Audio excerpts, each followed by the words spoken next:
Hello hello hello and welcome to the official YouTube channel of Medha redefined. बच्चों बहुत बहुत स्वागत है आप सारे लोगों का।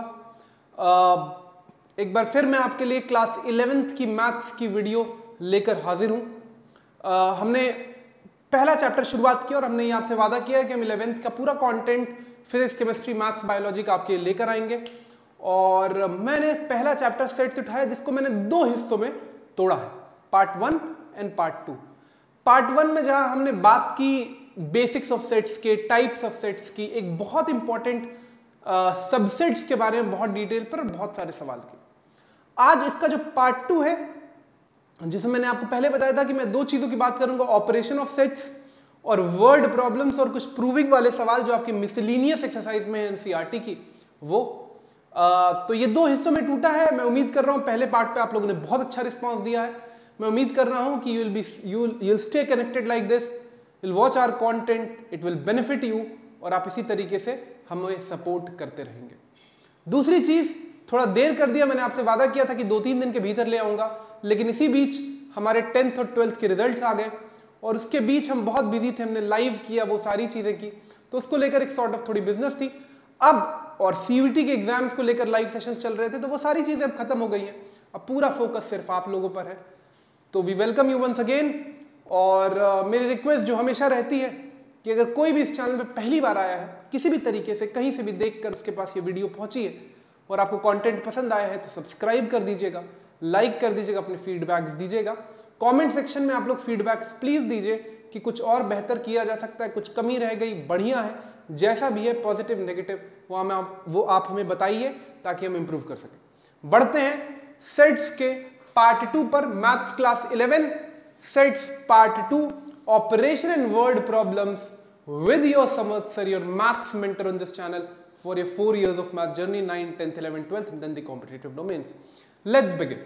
ठीक है, तो जिन लोगों ने पहला वीडियो नहीं देखा है, मेरे इनसे रिक्वेस्ट ये है कि प्लीज पहला वीडियो जरूर देख लीजिए, तभी आप इस पर रिलेट कर पाएंगे। बहुत सारी बातें उसमें हमने करी हैं जो आपको इसमें देखने की जरूरत है। ठीक, अब हम इस सेक्शन में, इस पार्ट में जो चीज करने वाले हैं वो है ऑपरेशन ऑफ सेट्स। लेकिन उससे पहले मैं एक बहुत इंपॉर्टेंट नोटेशन बता रहा हूं, क्योंकि जब मैं वर्ड प्रॉब्लम कराऊंगा, खैर वो सिलेबस से कट गया है, लेकिन आप कर लीजिए, काम आएगा, हो सकता है स्कूल के एग्जाम्स में आ जाए, 11th में कोई भरोसा नहीं। एक चीज है जिसको बोलते हैं वेन डायग्राम रिप्रेजेंटेशन। आप पीछे देख पा रहे होंगे, when diagram representation. Now when diagram representation में सेट्स को रिप्रेजेंट करने के लिए दो ज्योमेट्रिकल सिंबल्स का इस्तेमाल किया है, जिसको हम लोग वेन डायग्राम रिप्रेजेंटेशन बोलते हैं। क्योंकि जब मैं ऑपरेशन ऑफ सेट्स आपको बताऊंगा, तो मैं आपको उसके साथ वेन डायग्राम रिप्रेजेंटेशन में वो कैसे दिख रहा है, वो रिप्रेजेंट कैसे हो रहा है, वही बताऊंगा। So when diagram representation is basically it's a diagrammatic representation of sets, diagrammatic representation of combination of sets, representation of combination of sets. छोटे रखेंगे ये वीडियो, कोशिश है मैं 1.25 घंटे में खत्म कर दूं, ताकि आपके पास ये 3 घंटे के लिए पूरा सेट्स का एक कॉम्बिनेशन आ जाए। फिर वन शॉट भी लेकर आऊंगा, वो सारी चीजें होंगी। दो ज्योमेट्रिकल सिंबल यूज होते हैं, एक होता है रेक्टेंगल, ये हम लोग इस्तेमाल करते हैं यूनिवर्सल सेट को रिप्रेजेंट करने के लिए। सबको मैं उम्मीद कर रहा हूं यूनिवर्सल सेट बहुत डिटेल में हम लोगों ने बात की, यूनिवर्सल सेट यू को रिप्रेजेंट करने के लिए होता है। और दूसरा डायग्रामेटिक रिप्रेजेंटेशन जो ज्योमेट्रिकल सिंबल यूज होता है वो होता है सर्कल। ये इंडिविजुअल सेट्स को रिप्रेजेंट करने के लिए, इंडिविजुअल सेट्स को रिप्रेजेंट करने के लिए होता है, जैसे कि इंडिविजुअल सेट्स माने ए बी सी। ये तो सबको पता है कि बच्चों जो यूनिवर्सल सेट होता है वो सबसे बड़ा सेट होता है, बाकी जितने इंडिविजुअल सेट्स होंगे ए बी सी वो सब इस सेट के भीतर लाई कर रहे होंगे। तो अगर मैं एक कॉम्बिनेशन ऑफ सेट्स को रिप्रेजेंट करना चाहूं, तो ये बेसिक तौर पर यूनिवर्सल सेट सबसे बड़ा बाहर, इसके भीतर ए हो सकता है, इसके भीतर बी हो सकता है, काट रहे हो एक दूसरे को, इसके भीतर एक सेट सी हो सकता है, जो हो सकता है दोनों से अलग हो। तो ये एक डायग्रामेटिक रिप्रेजेंटेशन है सेट्स का, इसको बोलते हैं वेन डायग्राम रिप्रेजेंटेशन। एक मैथमेटिशियन थे जिनका सरनेम शायद वेन था, उनके नाम पर पड़ा हुआ है। ठीक, तो ये एक इंपॉर्टेंट चीज है, because I am going to use this a lot of word problems we do using Venn diagram representation, वो ध्यान रखिएगा।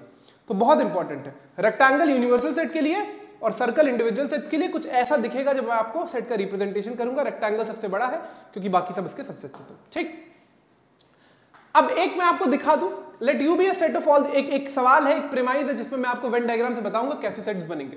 Late U be a set of all the boys and girls in school, G B the set of all the girls in school, B be the set of all the boys in the school, S be the set of all the schools who take swimming,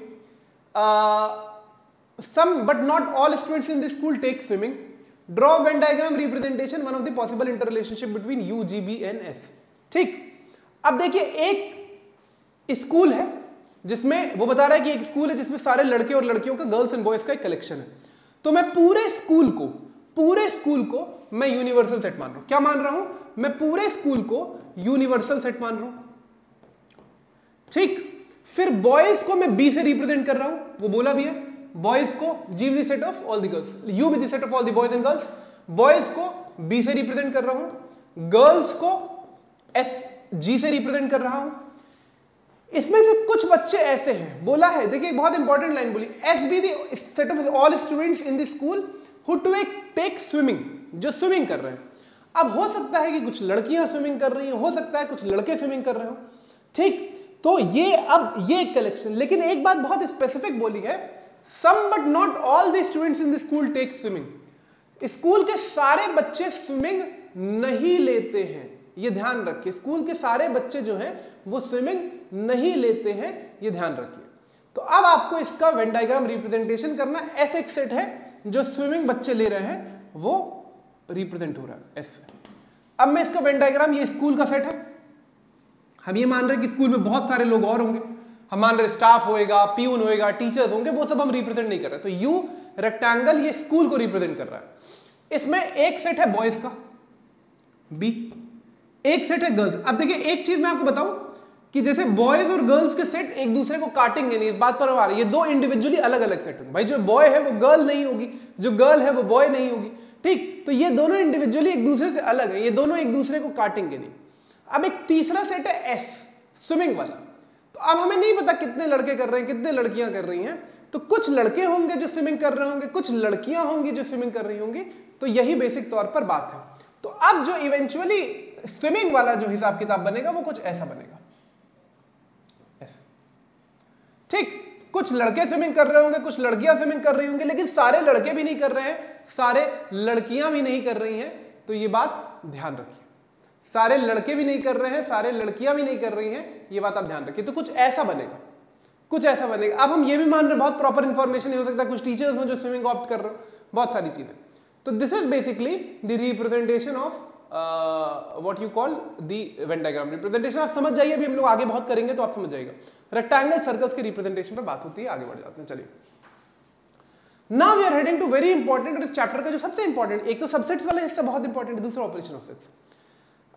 4 operation आपको NCERT में बताया गया, लेकिन एक operation मैं आपको NCERT के बाहर का कराऊंगा। बहुत बार स्कूल के एग्जाम से पूछ रहे थे, बहुत सिंपल सी बात है जिसको हम लोग सिमेट्रिक डिफरेंस बोलते हैं। तो मैं आपको बात करूंगा। We have got 5 operations, 5 operations पे बात करनी है हमको। Union of sets, intersection of sets, आगे सब लेकर आऊंगा, difference of sets, complement of a set, बहुत ज्यादा इंपॉर्टेंट है, कॉम्प्लीमेंट ऑफ अ सेट, और एक 5वां ऑपरेशन है जिसको हम लोग सिमेट्रिक डिफरेंस के नाम से जानते हैं, सिमेट्रिक डिफरेंस ऑफ सेट्स के नाम से जानते हैं। तो 5 ऑपरेशन पे हम डील करने वाले हैं, सबके बारे में सवाल करेंगे, सब पे पढ़ेंगे। मैं 2-3 बातें बड़ी स्पेसिफिक बताऊंगा, फिर मैं आपको बताता हूं आगे आते हैं। अगला जो चीज है that is union of sets. ठीक, यूनियन का मतलब सब कुछ वही है इंग्लिश के शब्दों से। यूनियन का मतलब क्या है?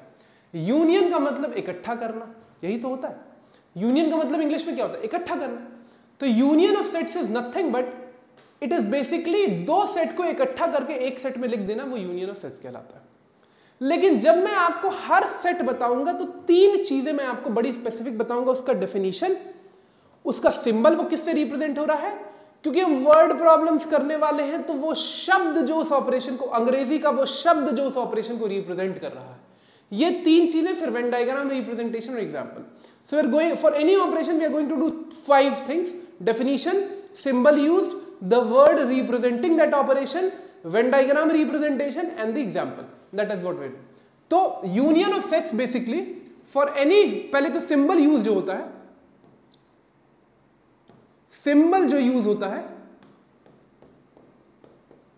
इस यू नहीं होता है, ये यू नहीं होता है, थोड़ा स्ट्रेच्ड यू है। तो ये यूनियन का सिंबल है, ध्यान रखिएगा।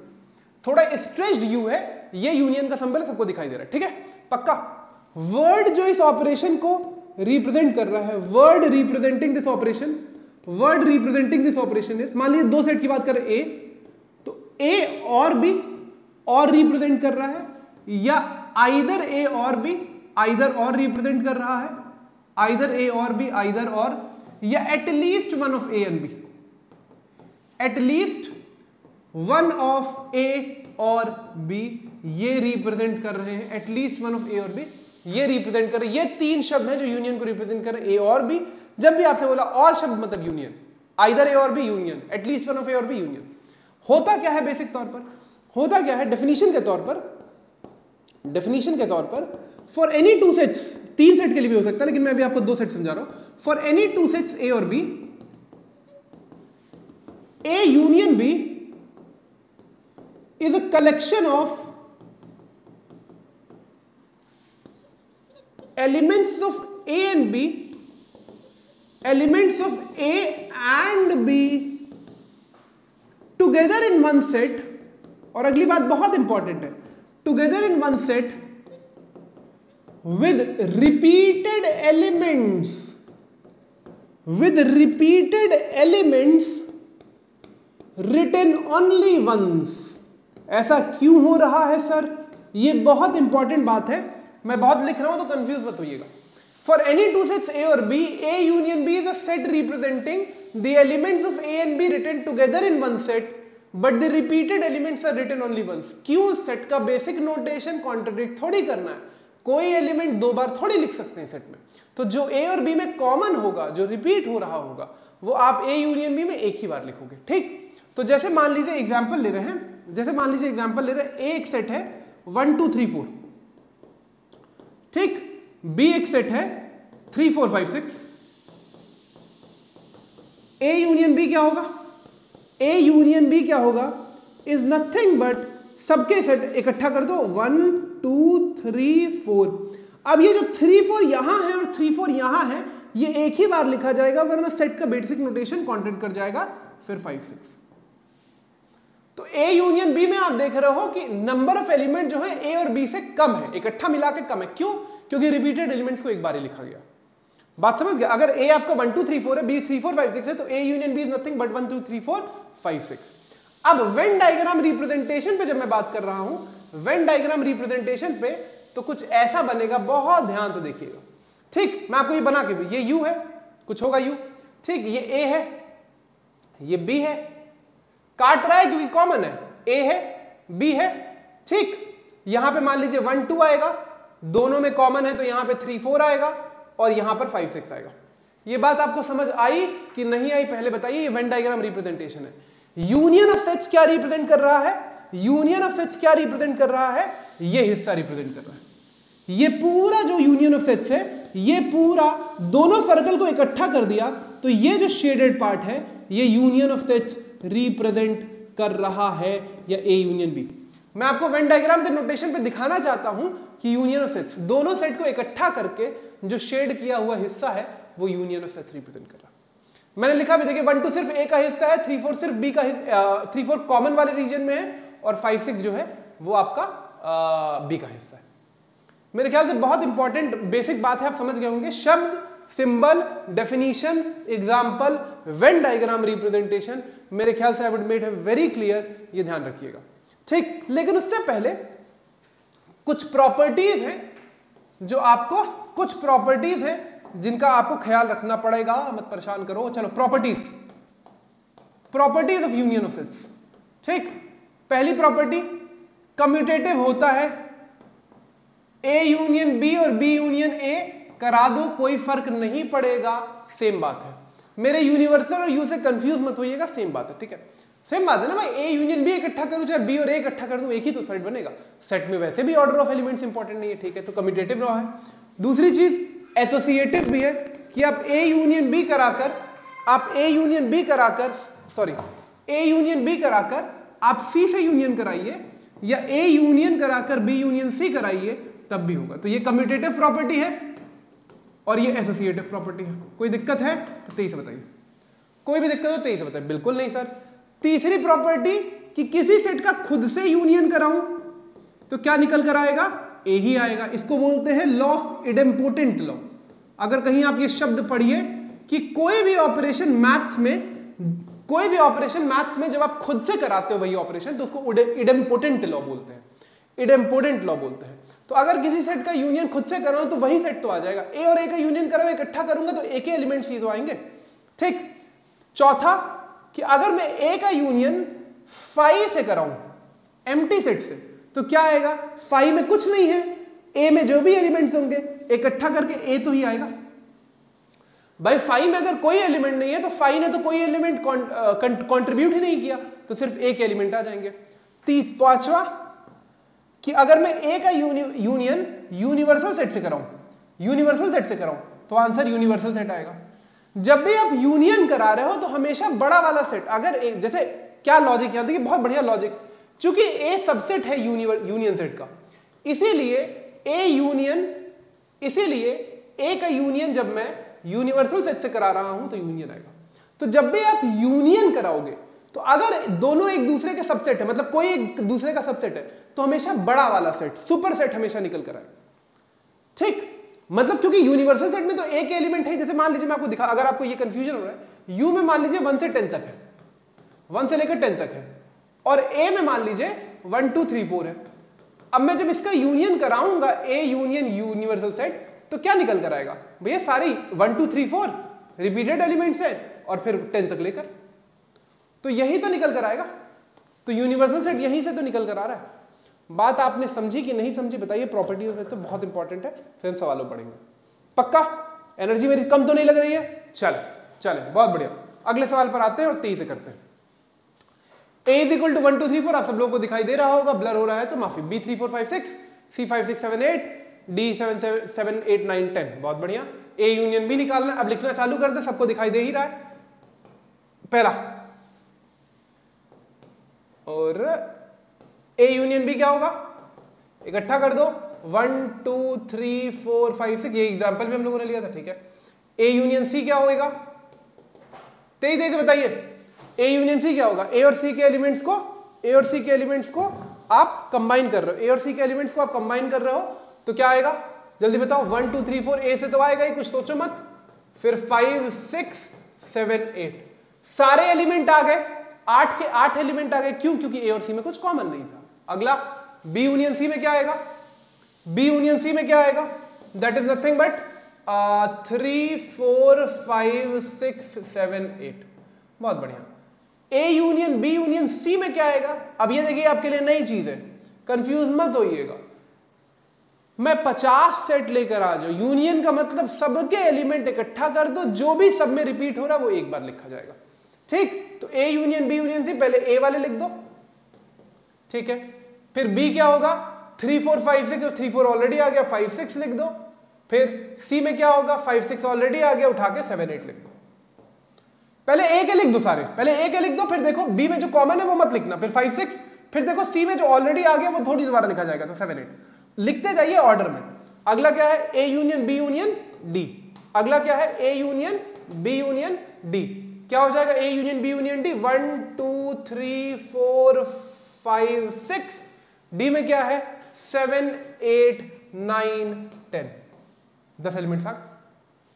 A लिखा, फिर देखा जो आ गया है बचा हुआ B का लिखा, फिर देखा जो आ गया बचा हुआ D का लिखा। और बताइए B union C union D। ठीक। तो 3 4 5 6, पहले B के सारे लिख दो, फिर C में 7 8, फिर D में 9 10। बहुत बढ़िया एग्जांपल है। आपको एक ही सवाल से सारे ऑपरेशन जो है वो बता दिए गए। आपको समझ आया कि नहीं आया? सच बताइए, बहुत इंपॉर्टेंट बात। समझ आया कि नहीं आया? सच बताइए। It is nothing but writing all the elements of the sets together in a single set. पक्का? बढ़ जाएगा। चलो अगला सवाल। Intersection of sets. इंटरसेक्ट करने का मतलब क्या होता है? एक दूसरे को काटना। इंटरसेक्शन पढ़ा है ना 10th में, इंटरसेक्टिंग लाइंस पढ़ा है, लीनियर इक्वेशन 2 वेरिएबल में। इंटरसेक्शन का मतलब क्या होता है? इंटरसेक्शन का मतलब होता है जब काट रहा हो जहां पर, या दूसरा शब्द है कॉमन। वो एलिमेंट जो दोनों में कॉमन है वो इंटरसेक्शन में आ जाता है। So the part of set that is common to both the sets is eventually intersection. वही पूरा लॉजिक, सिंबल यूज्ड एकदम उल्टा यूनियन का पलट दो यूनियन को वर्टिकली, वो इंटरसेक्शन हो जाएगा। ठीक, word used that is nothing but A and B. आप समझ ही रहोगे, जो ए में भी आ रहा हो और बी में भी आ रहा हो, या बोथ ए एंड बी। अगर कहीं ये दोनों लिखा है तो कंफ्यूज मत होइएगा, पक्का। चले डेफिनेशन के तौर पर, for any two sets A and B, for any two sets A and B, A intersection B represents the set of elements common to both the sets, common to both sets। ठीक, जो दोनों में common है वो आ जाएगा। अगर वही example लेते हैं, एक एग्जांपल लेके चल रहा हूं, 1 2 3 4 लिखा, बी में 3 4 5 6 लिखा, दोनों में कॉमन एलिमेंट क्या है? ए इंटरसेक्शन बी क्या हो जाएगा? 3,4। क्या ऐसा भी हो सकता है सर कि दोनों में कुछ भी कॉमन ना हो? बिल्कुल हो सकता है, लेकिन उस पर मैं आगे आऊंगा। वेन डायग्राम के रिप्रेजेंटेशन पे ये यूनिवर्सल सेट का सिंबल है यू, ये ए है और ये बी है। ठीक, 1 2 5 6 और 3 4 बीच में। तो क्या रिप्रेजेंट कर रहा है इंटरसेक्शन? डायग्रामेटिकली क्या रिप्रेजेंट कर रहा है? सॉरी, डायग्रामेटिकली, अरे क्यों नहीं पिक हो रहा भाई? कलर का है, नहीं पिक हो रहा है। चलो ये वाला हिस्सा शेड कर रहा हूं मैं। ये जो हिस्सा है वो ए इंटरसेक्शन बी रिप्रेजेंट कर रहा है वेन डायग्राम के लॉजिक पे। सबको दिखाई दे रहा है? सबको दिखाई दे रहा है? बिल्कुल ठीक है। तो बीच वाला जो हिस्सा जो दोनों एक दूसरे को काट रहा है वो इंटरसेक्शन ऑफ सेट्स है। ये common elements to both the sets is eventually this. ठीक, इसके बाद मेरे ख्याल सवाल आ गया होगा, लेकिन हमें प्रॉपर्टीज लिखनी है। प्रॉपर्टीज एकदम वही लॉजिक, प्रॉपर्टीज में 5-6 प्रॉपर्टी वही है। प्रॉपर्टीज कि पहला A intersection B, B intersection A के बराबर होगा। भैया जो ए और बी में कॉमन है वही तो ए और बी और ए में कॉमन होगा। पहली प्रॉपर्टी कम्यूटेटिव होगा जी, बिल्कुल। दूसरी प्रॉपर्टी एसोसिएटिव, मैं नहीं दिख रहा हूं तो परेशान मत होइएगा, एसोसिएटिव भी होगा। इसका इंटरसेक्शन कराकर उसमें कराओ, उसका इंटरसेक्शन कराकर इसमें कराओ, does not make a difference. तीसरी प्रॉपर्टी, खुद से खुद का कराऊंगा तो पूरा सेट ही कॉमन आ जाएगा, तो ए ही आ जाएगा, लॉ ऑफ इडेम्पोटेंस या इडेम्पोटेंट लॉ। भाई ए से ए का इंटरसेक्शन कराओगे तो खुद पूरा ए आ जाएगा ना, बहुत बढ़िया। चौथी प्रॉपर्टी कि अगर मैं ए से फाई का इंटरसेक्शन करा रहा हूं, अब देखना इसमें उल्टा है, कॉमन देख रहा हूं। ए में मान लीजिए 5 एलिमेंट है, फाई में कुछ नहीं है, तो कॉमन क्या हुआ? कुछ नहीं। जब फाई में कुछ है ही नहीं तो कॉमन क्या होगा? तो इंटरसेक्शन भी इवेंचुअली फाई आ जाएगा। और 5वां, ए का इंटरसेक्शन आप यूनिवर्सल सेट से कराओगे तो ए आएगा। जब भी आप इंटरसेक्शन करा रहे हो तो हमेशा छोटा वाला सेट, यूनियन में बड़ा वाला सेट। तो चूंकि ए सबसेट है यू का, इसीलिए छोटा वाला सेट। ठीक है, तो ए ये फाई हो जाएगा। एक यहां मैं इंपॉर्टेंट बात करना चाहता हूं कि अगर ए इंटरसेक्शन बी, अगर दोनों सेट में कुछ भी कॉमन नहीं है, if A intersection B is equal to phi, तो एक शब्द इस्तेमाल होता है जिसको हम लोग बोलते हैं कि A and B are disjoint sets, are disjoint sets. Venn diagram में कैसे दिखेंगे? दोनों एक दूसरे से बिल्कुल अलग होंगे।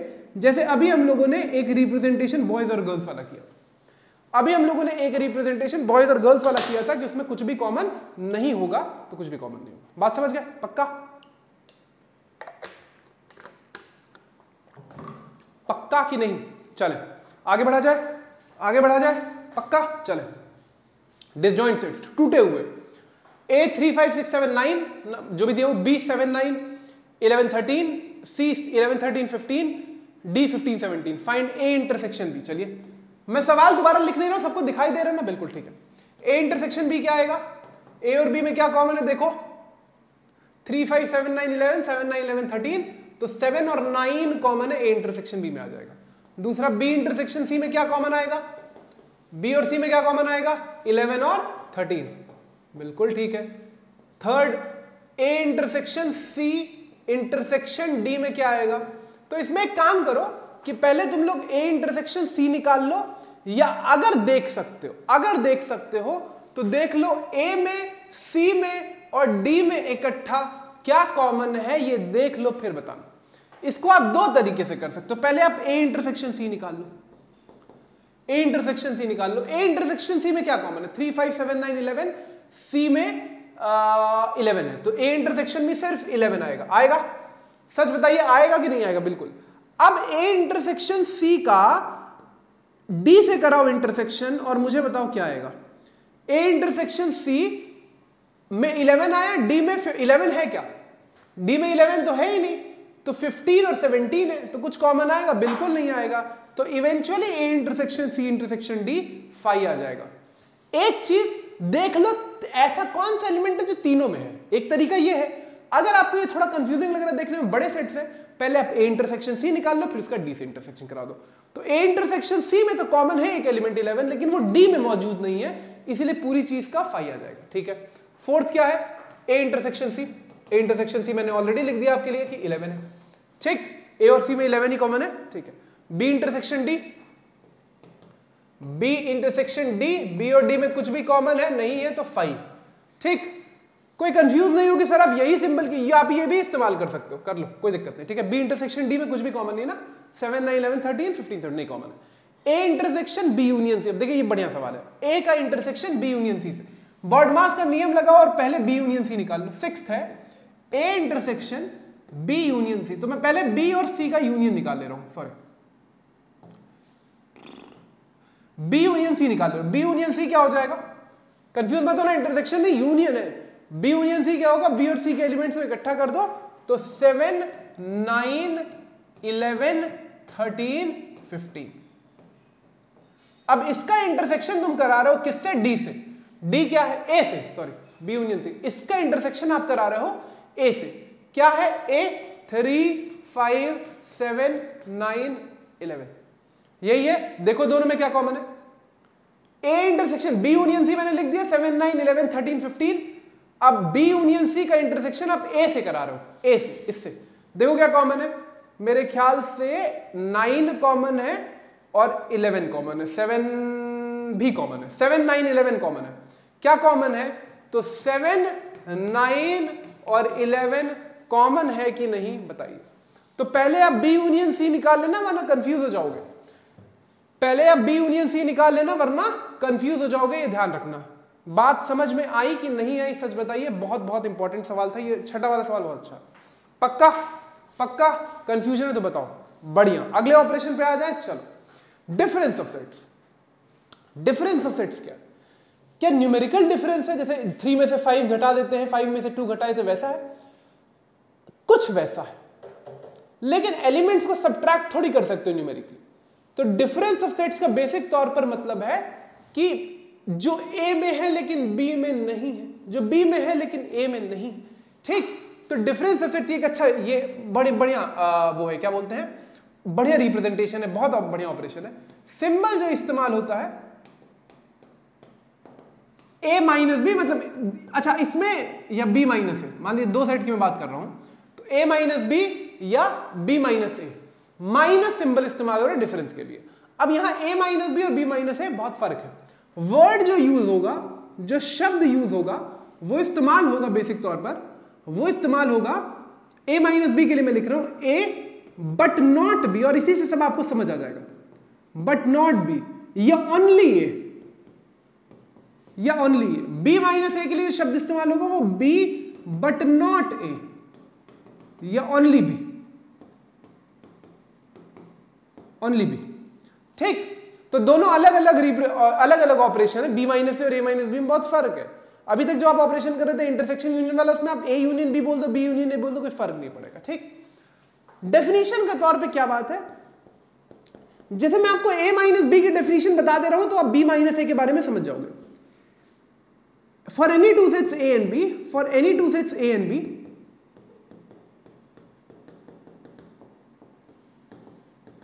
A minus B is a set containing elements that are present in A but not in B, but not in B। वो एक ऐसा सेट जो सिर्फ ए के एलिमेंट्स को रिप्रेजेंट कर रहा है।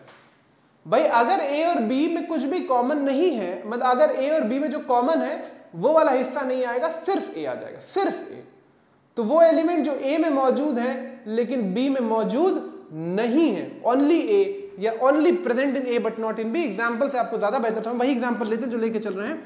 ए में 1 2 3 4, बी में 3 4 5 6, मान लीजिए मैंने ये एलिमेंट लिए। अब a माइनस बी और b माइनस ए मैं आपको दोनों यहां निकाल कर दिखाई दे रहा हूं। बताइए एक बात बताइए, नीचे आपको दिखाई दे रहा है? बिल्कुल दिखाई दे रहा है, ब्लर तो नहीं हो रहा, ठीक है। वो एलिमेंट जो सिर्फ a का हिस्सा है, तो a में 1 2 है, 3 4 है, b में 3 4 5 6, जो ओनली a का हिस्सा है, जो सिर्फ a में है, तो 1 2। b माइनस a का मतलब क्या हो गया इवेंचुअली? वो जो सिर्फ b का हिस्सा है, वो जो सिर्फ b में है लेकिन a में नहीं है, तो 3 4 a में है, तो b का बचा हुआ हिस्सा जो 5 6 है वो b माइनस a में आ जाएगा, वो b माइनस a में आ जाएगा। ये बात ध्यान रखिएगा। वेन डायग्राम रिप्रेजेंटेशन पे आपको ज्यादा समझ में आएगा। वेन डायग्राम रिप्रेजेंटेशन में ओनली a वाला हिस्सा रिप्रेजेंट कर रहा है, या आप a में से इंटरसेक्शन वाला हिस्सा घटा दोगे तो वो आपका रिप्रेजेंट करेगा। तो ये जो हिस्सा है बच्चों, अगर ये a और ये, तो सिर्फ ये हिस्सा a माइनस बी रिप्रेजेंट कर रहा है, और ये जो हिस्सा है बच्चों जो सिर्फ b का है, मतलब अगर आप देख रहे होगे तो मैंने दोनों a में से a इंटरसेक्शन b को हटा दिया, b में से a इंटरसेक्शन b को हटा दिया, तो ये जो हिस्सा है वो b माइनस a को रिप्रेजेंट कर रहा है, वो b माइनस a को रिप्रेजेंट कर रहा है।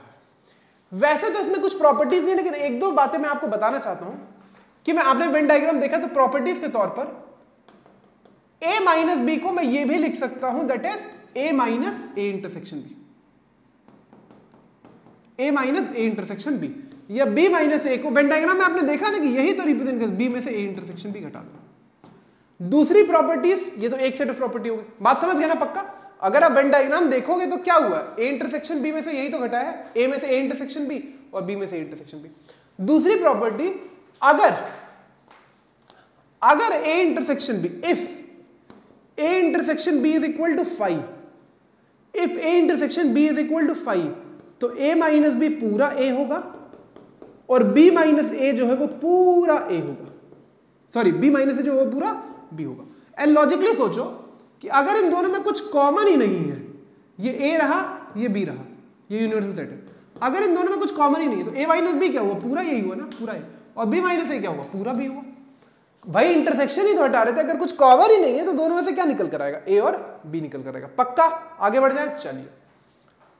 x is equal to ABCD, y is equal to FBDG, find x minus y and y minus x, third x intersection y, third x intersection y। ये नीचे वाला सवाल दूसरा है, जो आप नीचे वाला सवाल देख रहे हो वो दूसरा है, वो ध्यान रखना। अगर आपको यहाँ देख रहे हो, सॉरी फॉर स्किप, तो आपको x दिया हुआ ABCD, y दिया हुआ, पहला सवाल में करो, पहला सवाल है x is equal to ABCD, लिख दे रहा हूँ नीचे क्योंकि आप कंफ्यूज हो जाएंगे वरना, y is equal to FBDG, x minus Y क्या होगा,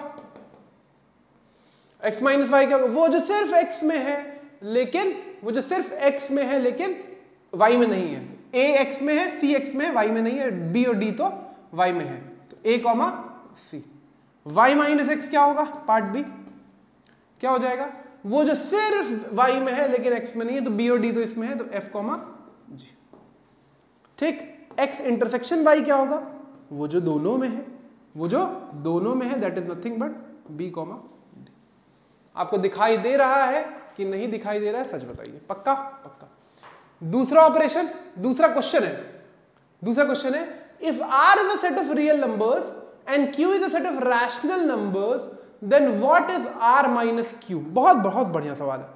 अगर r रियल नंबर्स का सेट है और q जो है रैशनल नंबर्स का सेट है, तो r माइनस q जो है वो क्या रिप्रेजेंट कर रहा है, r माइनस q जो है वो इवेंचुअली क्या रिप्रेजेंट कर रहा है। ऐसा कौन सा नंबर सिस्टम है जो रियल है लेकिन रैशनल नहीं है, वो सिर्फ इरैशनल ही तो है, वो सिर्फ इरैशनल ही तो। अगर आपको मैंने पहले ही बनाया, अगर आपको वो डायग्राम रिप्रेजेंटेशन याद है नंबर सिस्टम का, ये नेचुरल, ये होल, ये इंटीजर्स, ये रैशनल, ये रियल,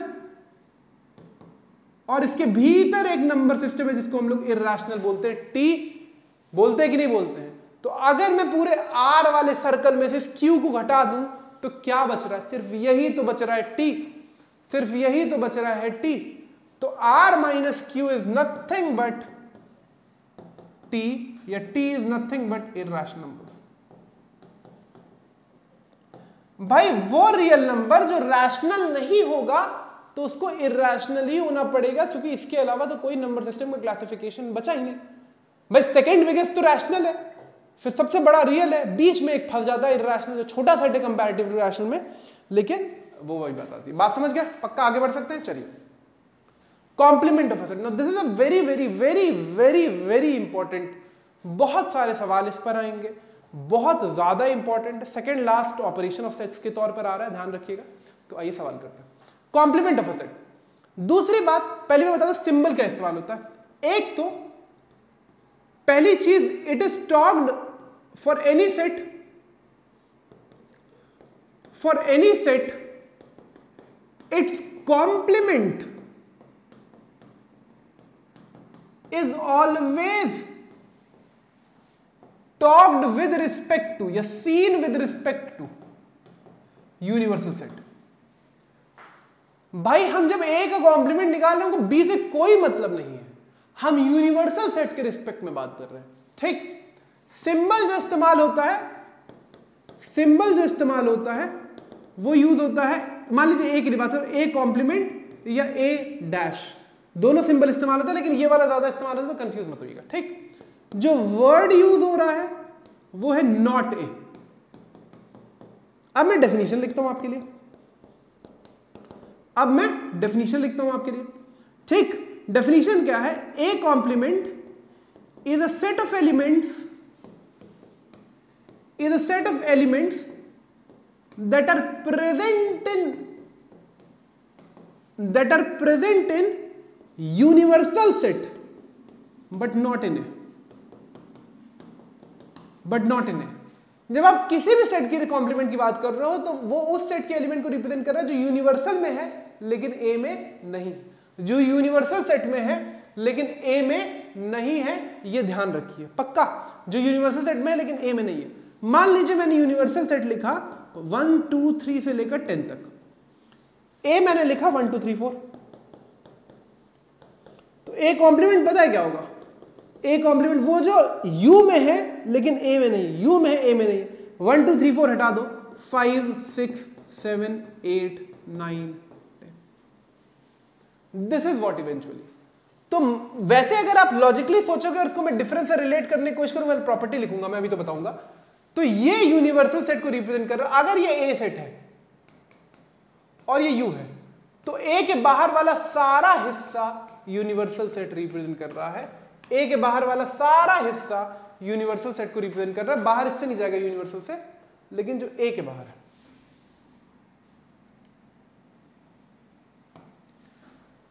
जो ए के बाहर है लेकिन यू में, जो ए में नहीं है लेकिन यू का हिस्सा है। तो all the element that it is only talked with respect to universal, पहली बात। दूसरा सिंबल, तीसरा डेफिनेशन जो यू में है लेकिन ए में नहीं है, ठीक है। अब इस पर बहुत इंपॉर्टेंट प्रॉपर्टीज है जिसपे मुझे बात आपके लिए करनी है बहुत डिटेल में। प्रॉपर्टीज में जब मैं बात कर रहा हूं तो ए कॉम्प्लीमेंट का मतलब, अगर आप वैसे लॉजिकली सोचोगे तो this is nothing but U minus A. A complement में जब आप बात करोगे तो इसका मतलब कुछ नहीं है बल्कि u माइनस ए।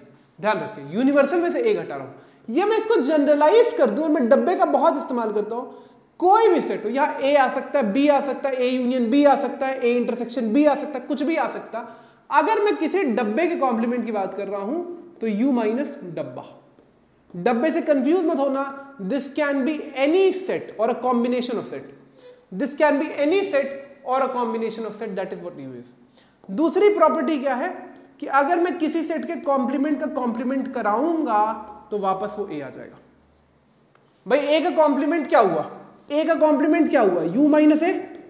तो ए के कॉम्प्लीमेंट का कॉम्प्लीमेंट क्या होगा? u माइनस ए कॉम्प्लीमेंट, और ए कॉम्प्लीमेंट ऊपर क्या था? u माइनस ए, ब्रैकेट ओपन करोगे u minus you plus A, you cut जाएगा, दैट इज नथिंग बट ए। तो किसी सेट के डबल कॉम्प्लीमेंट कराओगे, कॉम्प्लीमेंट और कॉम्प्लीमेंट कराओगे तो वही सेट आ जाएगा, ठीक है। तीसरी प्रॉपर्टी क्या है? यूनिवर्सल सेट का कॉम्प्लीमेंट कराऊंगा तो क्या आएगा 5। ऐसा कोई एलिमेंट हो सकता है जो यूनिवर्सल में हो और यूनिवर्सल में हो और ना भी हो, ऐसा हो ही नहीं सकता ना, तो u माइनस यू 5 आ जाएगा। अगर मैं 5 का कॉम्प्लीमेंट कराऊंगा, अगर मैं 5 का कॉम्प्लीमेंट कराऊंगा तो जल्दी से बताइए यूनिवर्सल सेट 5 का कॉम्प्लीमेंट वो जो 5 में नहीं है लेकिन u में है, तो 5 में कुछ नहीं है तो u में सब कुछ है। बात समझ गए? पांचवी प्रॉपर्टी एक बड़ी इंपॉर्टेंट चीज है, मैं a माइनस बी को और मैं आपको आगे करके भी दिखाऊंगा। I am writing this is very very important, please ध्यान रखिए। ये अगली 4 प्रॉपर्टी बहुत स्पेशल है। a इंटरसेक्शन b का कॉम्प्लीमेंट और b माइनस a को मैं a कॉम्प्लीमेंट इंटरसेक्शन b लिख सकता हूं। प्लीज ये अच्छे से नोट कर लीजिए, ये डिफरेंस ऑफ सेट्स को कॉम्प्लीमेंट में रिप्रेजेंट करने का एक बहुत इंपॉर्टेंट नियम है, बहुत ध्यान रखिए। ठीक, छठी प्रॉपर्टी, और ये बैच ऑफ प्रॉपर्टी है जिसको हम लोग डी मॉर्गन्स थ्योरम कहते हैं। डी मॉर्गन्स थ्योरम कहते हैं। क्या कहते हैं? अब वैसे प्रूफ वगैरह इसका आता नहीं है, डी मॉर्गन्स थ्योरम कहते हैं कि अगर मैं ए यूनियन बी का होल कॉम्प्लीमेंट करा रहा हूं, डब्बा ऐसा ही है, ए यूनियन बी का होल कॉम्प्लीमेंट करा रहा हूं तो कॉम्प्लीमेंट दोनों पे चला जाएगा और यूनियन इंटरसेक्शन बदल जाएगा। या ए इंटरसेक्शन बी का होल कॉम्प्लीमेंट करा रहा हूं तो कॉम्प्लीमेंट दोनों पे चला जाएगा और बीच में यूनियन बन जाएगा, ध्यान रखिएगा, बीच में यूनियन बन जाएगा, ध्यान रखिएगा। ये बहुत बहुत इंपॉर्टेंट नियम है जिसको ए यूनियन बी कॉम्प्लीमेंट बोलते हैं। अगर मैं ए यूनियन बी के होल कॉम्प्लीमेंट को शब्द के तौर पे रिप्रेजेंट करना चाहूं, ए यूनियन बी क्या था? आइदर और। कॉम्प्लीमेंट का मतलब नॉट होता है, बहुत इंपॉर्टेंट, तो neither nor, neither A nor be. और ए इंटरसेक्शन बी के होल कॉम्प्लीमेंट को शब्द के तौर पे इस्तेमाल करना चाहूं तो नॉट ए एंड बी, वो जो इंटरसेक्शन का हिस्सा नहीं है, वो जो इंटरसेक्शन का हिस्सा नहीं है। बहुत ज्यादा इंपॉर्टेंट है जब मैं आपको ये बता रहा हूं डी मॉर्गन्स थ्योरम, और इस पर बात समझे कि नहीं समझे बताइए। इंपॉर्टेंट है इसलिए बात बता रहा हूं। एक प्रॉपर्टी जो बीच में, तो ये कॉम्प्लीमेंट की प्रॉपर्टी, मैं कुछ मिस नहीं कर रहा हूं, कुछ कर रहा हूं तो सवाल के दौर में आ जाएगा, वो ध्यान रखिएगा। एक इंपॉर्टेंट प्रॉपर्टी जो यूनियन और इंटरसेक्शन को कंपेयर करती है वो डिस्ट्रीब्यूटिव प्रॉपर्टी, क्योंकि डिस्ट्रीब्यूटिव है कहीं बात नहीं। डिस्ट्रीब्यूटिव प्रॉपर्टी पे जब हम बात कर रहे हैं तो distributive property is nothing but वही जो a इंटू बी प्लस सी होता है। जैसे मान लीजिए a intersection b union c लिखा, तो मैं अंत में ही बताने चाह रहा था क्योंकि फिर वो कंबाइन हो जाता। डिस्ट्रीब्यूटिव मतलब वही इंटू बी प्लस सी होता है, तो a into B plus a into C होता है, वही a intersection b union a intersection c, ये डिस्ट्रीब्यूटिव प्रॉपर्टी है। और a अगर बाहर यूनियन होता b intersection c, that is nothing but a union b intersection a union c, that इज दोनों एक दूसरे के रिस्पेक्ट में union distributes over intersection, distributes over intersection and intersection distributes over union। जैसे बोलते थे ना distributes over union, जैसे बोलते थे ना कि ये बात करते थे ना कि इवेंचुअली वो क्या होता है, क्या बोलते थे एक चीज, multiplication distributes over addition, addition distributes over multiplication, छोटी क्लास में पढ़ते वही है। तो ये डिस्ट्रीब्यूटिव प्रॉपर्टी है जिसका आपको ख्याल रखना है। समझ आई कि नहीं? बात बहुत इंपॉर्टेंट है। कॉम्प्लीमेंट थोड़ा लंबा खींचा लेकिन इंपॉर्टेंट था। आगे बढ़ते हैं, सवालों पे आते हैं। If u is equal to A B C D E F, find the complements of following set. ठीक है, तो ए कॉम्प्लीमेंट क्या होगा? वो जो u में है लेकिन a में नहीं है। u आपको दिखाई दे रहा है, A B C D E F G H है, a बी सी है, तो d e f g h। b complement क्या होगा? b क्या है? d e f g, तो a b c और h। c का कॉम्प्लीमेंट क्या होगा? c क्या है? a c e g, तो b d f h। कितने एलिमेंट है? कितने एलिमेंट है? 8 है ना, 1 2 3 4 5 6 7, ठीक है 4। और d में क्या होगा? d का कॉम्प्लीमेंट क्या होगा? वो जो d में नहीं है लेकिन u में है, तो f g h a, f g h a, तो b c d। ये तो आप देख के बता देंगे, तो हाथ पे बिना पेन उठाए करने वाले सवाल है। बात समझे कि नहीं समझे? पक्का आगे बढ़ सकते हैं। चलो draw appropriate Venn diagram for each of the following, यही मैं बता रहा था, ए यूनियन बी का होल कॉम्प्लीमेंट। तो अगर कोई सेट है, वेन डायग्राम पहले बना रहा हूं, ये यूनिवर्सल सेट है, ए ये सेट है, बी ये सेट है, ए यूनियन बी क्या है, ऑलरेडी पहले इसलिए बता चुका, वेन डायग्राम ये था, तो रिप्रेजेंटेशन पूरा यूनियन के बाहर वाला है, पूरा यूनियन के बाहर वाला हिस्सा, ये आप ध्यान रखिए, ये ए यूनियन बी है, क्योंकि ए यूनियन बी तो बच्चों यही था ना, ए यूनियन बी तो यही था ना,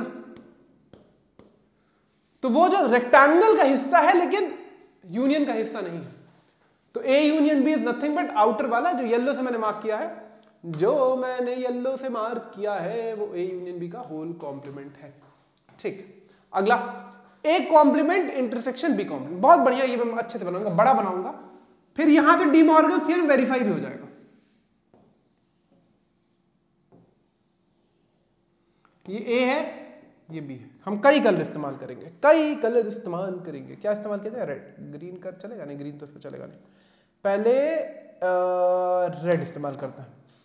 ए कॉम्प्लीमेंट क्या होगा, A complement intersection B complement आपको निकाल के दिखा रहा हूं, परेशान मत होइए। ए कॉम्प्लीमेंट क्या होगा, वो जो ए का हिस्सा नहीं है, बहुत ध्यान से देखिएगा, वो जो ए का हिस्सा नहीं है, तो ए के पूरे बाहर वाला,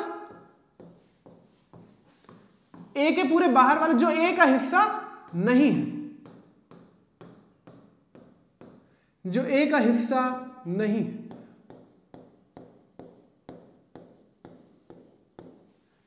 ए के पूरे सेट को छोड़कर बाकी सब, ए के पूरे सेट को छोड़कर बाकी सब होगा कि नहीं होगा, सच बताइए, ये ए कॉम्प्लीमेंट है कि नहीं। रेड वाला जो हिस्सा है, जो रेड वाला हिस्सा है, वो ए कॉम्प्लीमेंट रिप्रेजेंट कर रहा है कि नहीं, बिल्कुल कर रहा है।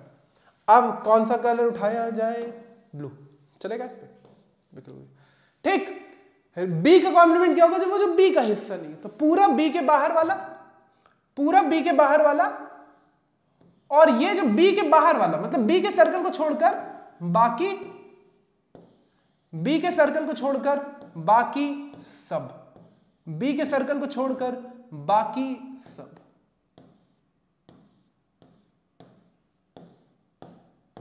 बी के सर्कल को छोड़कर बाकी सब।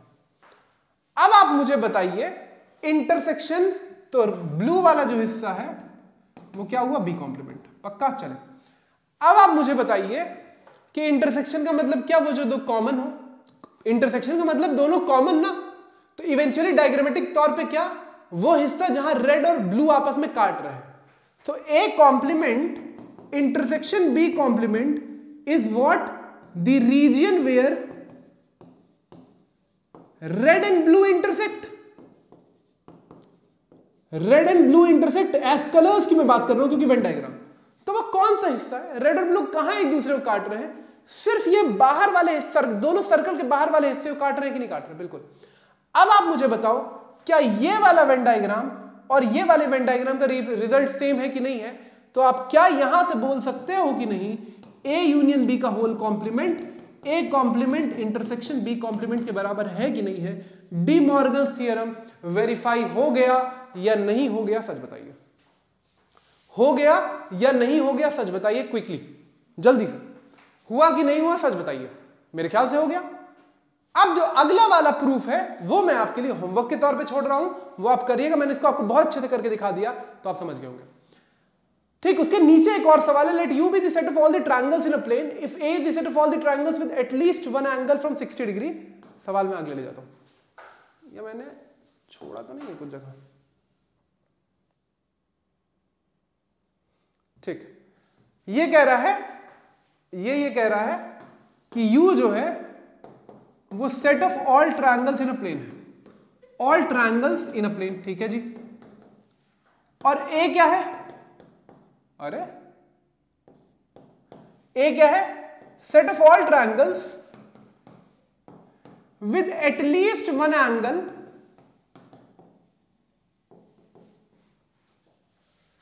Other than 60।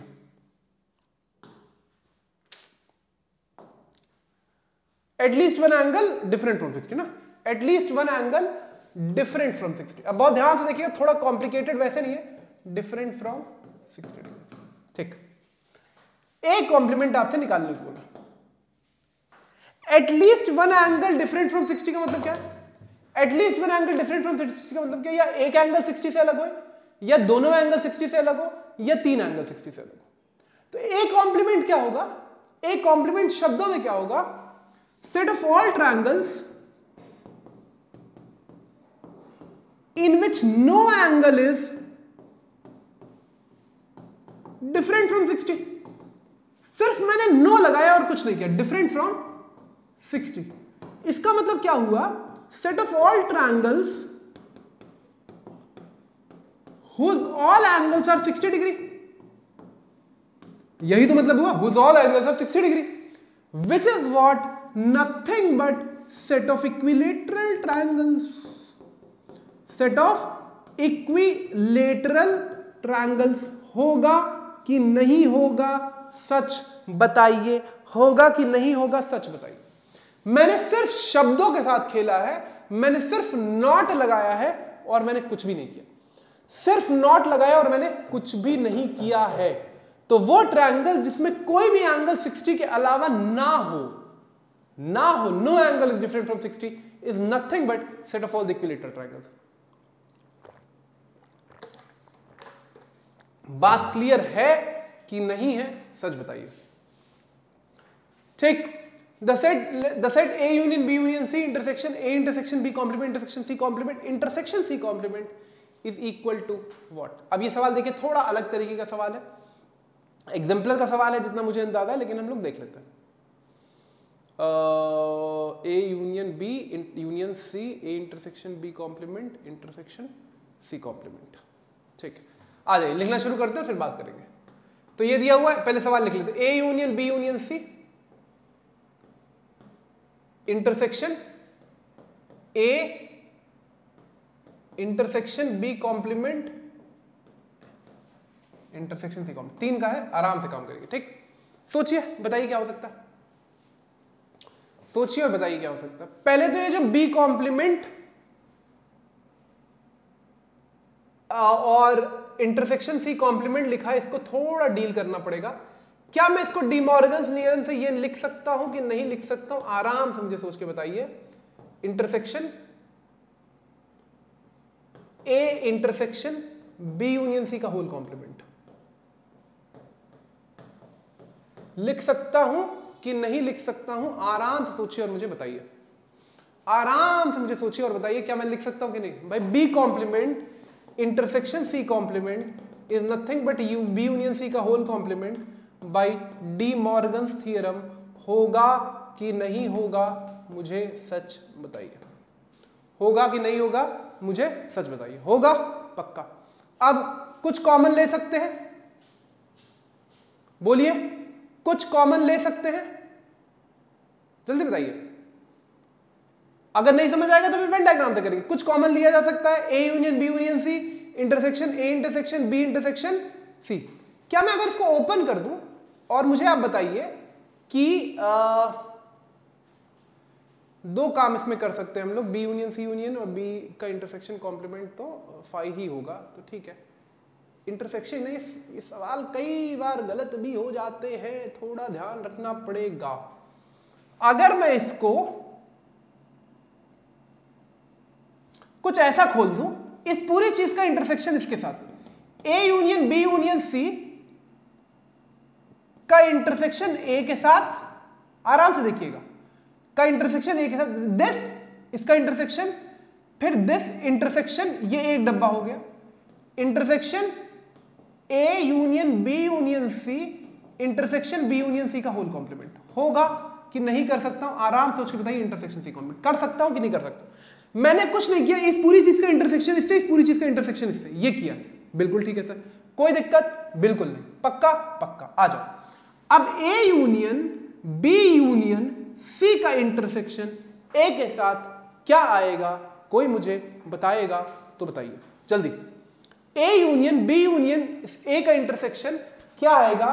कोई मुझे बताएगा। A इंटरसेक्शन C कॉम्प्लीमेंट ना, ठीक है। क्या ये A आएगा कि नहीं आएगा? मुझे बताइए, क्योंकि A union B union C का सबसेट A है ना भाई। अगर अब मैं यहां वेन डायग्राम के लॉजिक से देखोगे, आराम से देखना, A ये है, ये बी है, ये सी है, ए ये है, ये बी है, ये सी है, ये पूरा A union B union C है। इसका इंटरसेक्शन कराऊंगा तो कॉमन क्या आएगा? ए ही तो आएगा। इसका इंटरसेक्शन कराऊंगा तो कॉमन क्या आएगा? ए ही तो आएगा ए के साथ, छोटा, हमेशा इंटरसेक्शन में छोटा वाला सेट, तो ये ए आ जाएगा, ये ए आ जाएगा। इंटरसेक्शन, अब आराम से सोच के बताइएगा, क्या मैं इसको ये लिख दूं ए यूनियन आराम से B union C intersection B union C का कॉम्प्लीमेंट, ठीक, इंटरसेक्शन से अभी ये बाहर ही चल रहा है, बाहर ही चल रहा है आराम से, बिल्कुल। कोई भी सेट और इसके कॉम्प्लीमेंट का इंटरसेक्शन क्या आएगा? कोई भी सेट और इसके कॉम्प्लीमेंट का इंटरसेक्शन क्या है? कोई भी, ये सवाल थोड़ा आपके लिए ट्रिकी हो सकता है, अभी आप उस तरीके से डील में एग्जांपल में भी डील करेंगे। जो ए में है वो ए कॉम्प्लीमेंट में नहीं होगा, जो ए कॉम्प्लीमेंट में वो ए में नहीं होगा। तो किसी दो सेट का आपस में इंटरसेक्शन कराऊंगा, किसी दो सेट का आपस में इंटरसेक्शन कराऊंगा तो वो फाई ही आएगा, ये बात ध्यान रखिएगा। तो ये इवेंचुअली क्या आ जाएगा? A intersection A union phi आ जाएगा कि नहीं आ जाएगा? किसी भी सेट का इंटरसेक्शन इसके डब्बे के कॉम्प्लीमेंट से कराओगे तो फाई आएगा कि नहीं आएगा? बिल्कुल आएगा, पक्का पक्का। अब इंटरसेक्शन सी कॉम्प्लीमेंट चल रहा है, आराम से रहिएगा। किसी भी सेट का फाई से यूनियन कराऊंगा तो क्या आएगा? वही सेट आ जाएगा, फाई से यूनियन पे वही सेट आ जाएगा, इंटरसेक्शन सी कॉम्प्लीमेंट, बिल्कुल ठीक है। ए इंटरसेक्शन का ए से इंटरसेक्शन कराऊंगा तो क्या आएगा? ए आएगा। किसी सेट में ये सारी प्रॉपर्टीज हम पढ़ चुके हैं, सेल्फ इंटरसेक्शन इम्पोर्टेंट लॉ खुद ही आ जाएगा। अंत में क्या बचा आकर? ए इंटरसेक्शन सी का होल कॉम्प्लीमेंट बचा कि नहीं बचा? सच बताइए मुझे, 1 मिनट का वक्त दे दीजिए, पीछे कुछ आवाज हो रही है, मैं इसको सही करा कर आ रहा हूं, ध्यान से देखिए, बहुत प्यारा सवाल है, मैं ऑपरेशन करके आ रहा हूं, just give us a moment please.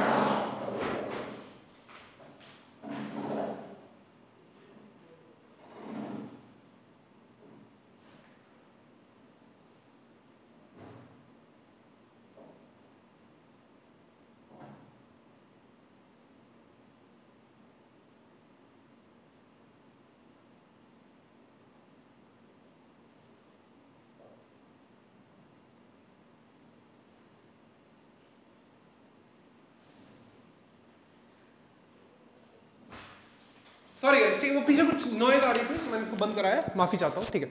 बात समझ गए? फिर से एक बार रिपीट कर रहा हूं, मैंने कुछ नहीं करा, एकदम नॉर्मल तरीके से इस पूरी चीज का इंटरसेक्शन इससे, इस पूरी चीज का इंटरसेक्शन इससे, पहले इसको बी को यूनियन सी कॉम्प्लीमेंट लिख लिया डी मॉर्गन थ्योरम से, फिर इस पूरी चीज का इंटरसेक्शन इससे, इस पूरी चीज का इंटरसेक्शन इससे। अब मैं कह रहा हूं कि किसी सेट का इंटरसेक्शन, जैसे ये बड़ा सेट है, ये छोटा सेट है, तो ये ए ही आ जाएगा। फिर मैंने बी यूनियन सी का इंटरसेक्शन बी यूनियन सी के कॉम्प्लीमेंट से कराया, फाई आएगा। किसी भी सेट का इंटरसेक्शन उसके कॉम्प्लीमेंट से कराओगे, फाई ही आएगा। फिर ए यूनियन फाई बचा, ए का फाई से यूनियन ए आएगा, ए इंटरसेक्शन सी, तो ए इंटरसेक्शन सी कॉम्प्लीमेंट। बहुत प्यारा सवाल है, ध्यान से करिएगा, बात आपको समझ आ जाएगी। ठीक, आगे बढ़ते हैं। Symmetric difference. सिमेट्रिक डिफरेंस की जब मैं बात कर रहा हूं तो सिमेट्रिक डिफरेंस ऑफ सेट्स में ये नया ऑपरेशन आपके लिए हल्का सा समझिए, कुछ बात नहीं है। एक तो सिंबल जो यूज होता है, और इसमें शब्द के सवाल बहुत कम चांस है, डेल्टा ट्रायंगल सिंबल यूज होता है। तो for any two sets A and B, A and B, A delta B is nothing but A minus B union B minus A, union B minus A minus B union B minus A। इस बात का ख्याल रखिए, money Venn diagram के logic पर ये सिर्फ intersection वाला हिस्सा छोड़कर ये पूरा दोनों मिलाकर एसिमेट्रिक डिफरेंस B रिप्रेजेंट कर रहा है। कोई कंफ्यूजन तो नहीं है आपको? कोई कंफ्यूजन तो नहीं है आपको? सच बताइए, पक्का? ठीक, तो ये सिमेट्रिक डिफरेंस। ये दूसरे तरीके से बोल सकते हो, ए डेल्टा बी को मैं ये भी बोल सकता हूं कि मैं ए यूनियन बी से कुछ नहीं बल्कि ए इंटरसेक्शन बी घटा रहा हूं। ए यूनियन बी से कुछ नहीं बल्कि मैं ए इंटरसेक्शन बी घटा रहा हूं। तो अगर मैंने ए को लिखा 1 2 3 4 और बी को लिखा मैंने 3 4 5 6, तो ए डेल्टा बी जो है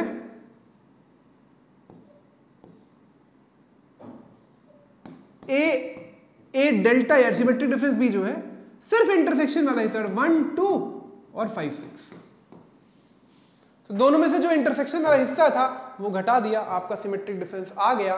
बात क्लियर है कि नहीं है? सच बताइए। दिस इज ऑल जो आपके सिलेबस में इस साल है, दिस इज ऑल जो आपके सिलेबस में इस साल है। कार्डिनैलिटी वर्ड प्रॉब्लम नहीं है, लेकिन मैं करा रहा हूं, स्कूल्स में आता है, आना भी चाहिए आपको, इंपॉर्टेंट है, ठीक है। Cardinality of a set, what does cardinality of a set represent, या cardinal number of a set क्या रिप्रेजेंट कर रहा है। यहां तक बच्चों आपको बात क्लियर है कि नहीं, बताइएगा जरूर। Cardinal number of a set, cardinal number of a set basic तौर पे रिप्रेजेंट करता है। अब हम इस बात से कंसर्न नहीं है कि कौन कौन सा एलिमेंट आ रहा है। Now what we are concerned with is only कि कितने एलिमेंट्स आ रहे हैं सेट ए में, कितने बी में, कितने ए यूनियन बी में, कितने ए यूनियन सी में, ध्यान रखिएगा। तो कार्डिनल नंबर ऑफ सेट में जब मैं बात कर रहा हूं, this is basically represents the number of elements in a set, represents the number of elements in a set, number of elements in a set, ठीक, रिप्रेजेंट होएगा एन ऑफ ए से। This is what cardinal number of a set is. मान लीजिए मैंने लिखा ए में 1 2 3 4, तो number of ए आता है, नंबर ऑफ ए आता है 4। कौन एलिमेंट, कितना एलिमेंट, कहां प्रेजेंट है, कैसा है, कोई मतलब नहीं है। अब हम सिर्फ कंसर्न है कार्डिनल नंबर ऑफ सेट्स। यहीं से वर्ड प्रॉब्लम शुरू होते हैं। पहले मैं 2 सेट्स के रिस्पेक्ट में बात करूंगा कि फॉर 2 सेट्स, फॉर 2 सेट्स, मान लीजिए ए और बी की बात कर रहे हैं, तो कुछ रिजल्ट्स है जिनका ध्यान रखना है कि number of A union B में कितने एलिमेंट्स आते हैं, that is number of A plus number of elements in set B minus number of elements in A intersection B. क्यों हो रहा है सर ऐसा? ये इसलिए हो रहा है बच्चों, ये इसलिए हो रहा है, क्यों? क्योंकि जो रिपीटेटिव एलिमेंट्स थे वो सिर्फ एक ही बार लिखे जा रहे हैं, इसीलिए इसमें हो रहा है। ठीक है सर, पक्का पक्का। लेकिन अगर ए इंटरसेक्शन भी 5 है भाई, अगर ए इंटरसेक्शन भी 5 है तो वो 0 हो जाएगा। तो number of A union B will be nothing but number of A plus number of B. कोई दिक्कत हो तो बताओ, कोई दिक्कत हो तो बताओ, पक्का जल्दी से, लेकिन क्विकली। बात क्लियर है? ठीक है, एक रिजल्ट ये हो गया। दूसरा, number of A minus B is nothing but number of A minus number of A intersection B, या number of B minus A, only A की जो बात होती है, शब्द बहुत इंपॉर्टेंट होंगे अब, number of B minus number of A intersection. ठीक, तीसरी सेट ऑफ प्रॉपर्टीज कि नंबर ऑफ ए कॉम्प्लीमेंट क्या हो जाएगा, number of union minus number of A, या नंबर ऑफ कोई भी सेट हो डब्बे का complement is nothing but number of elements in U minus number of elements in that डब्बा। ये बात आपको समझ आई कि नहीं आई, सच बताइए। इतनी ही चीजों पर आप ध्यान रखिए, इससे ज्यादा कुछ आएगा तो हम वेन डायग्राम से निकाल लेंगे, बहुत वेन डायग्राम का यूज करेंगे, कंफ्यूज मत होइएगा। ठीक, पक्का आगे बढ़ जाए, बढ़ जाओ सर। ठीक है, रिजल्ट फॉर 3 सेट्स। अच्छा, एक तो हम लोगों ने फॉर 3 सेट्स की बात नहीं की, फॉर 3 सेट्स पहले मैं आपके लिए वेन डायग्राम बना दूं। ए बी एंड सी कुछ ऐसा दिखता है भाई, इसमें एक चीज नहीं आएगी, यूनिवर्सल सेट है,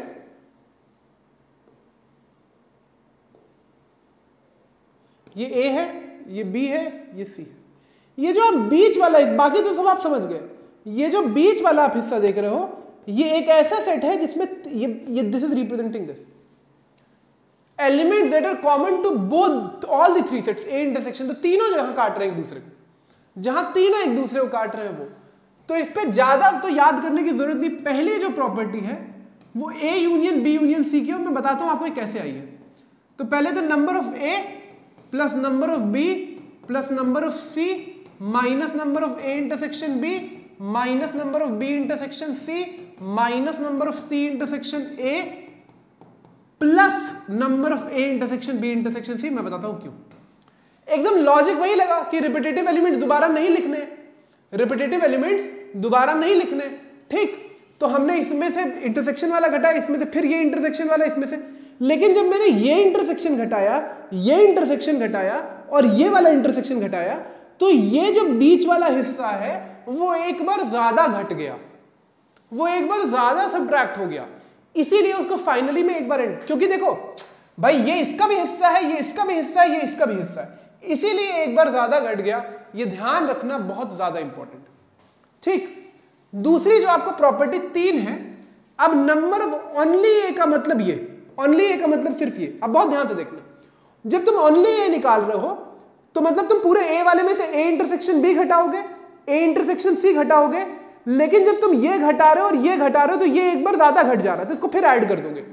तो नंबर ऑफ ओनली ए में, नंबर ऑफ ओनली ए में बच्चा, नंबर ऑफ ए में से एक बार ए इंटरसेक्शन बी घटा दो, एक बार ए इंटरसेक्शन सी घटा दो, और एक बार फिर अंत में ऐड कर दो A intersection B intersection C. ठीक, या नंबर ऑफ ओनली बी होगा तो एकदम same logic, number of B घटा दो minus number of A intersection B घटा दो minus number of B intersection C घटा दो, और अंत में तीनों सेट वाला एक बार ऐड कर दो। मतलब दोनों के कॉम्बिनेशन वाले हिस्से और वो, या नंबर ऑफ ओनली सी की बात वो कर रहे होंगे तो आप नंबर ऑफ सी घटा में से number of A intersection C घटा दो, number of B intersection C घटा दो, और अंत में एक बार 3 सेट वाले इंटरसेक्शन का ऐड करो। अब इससे ज्यादा आप फॉर्मूला इसमें मत याद रखना, वो मैं आपको बता रहा हूं। ठीक, इससे ज्यादा आप फॉर्मूला मत याद रखना। एक और आपको याद रखना हो तो रख लेना कि number of A union B union C का होल कॉम्प्लीमेंट की बात अगर आप कर रहे हो तो is nothing but number of U minus number of A union B union C. मैं 10th की क्लासेस में करूंगा। ठीक है, ठीक है, बात समझ गए आप? पक्का 100%? वो तो एकदम यही डब्बे के कॉम्प्लीमेंट वाला लॉजिक लगा है। तो 3 सेट के लॉजिक पे सिर्फ आप इतना ध्यान रखो, ये ओनली ए रिप्रेजेंट कर रहा है, ये वाला हिस्सा ओनली बी रिप्रेजेंट कर रहा है, ये वाला हिस्सा ओनली सी रिप्रेजेंट कर रहा है। That is what it is doing.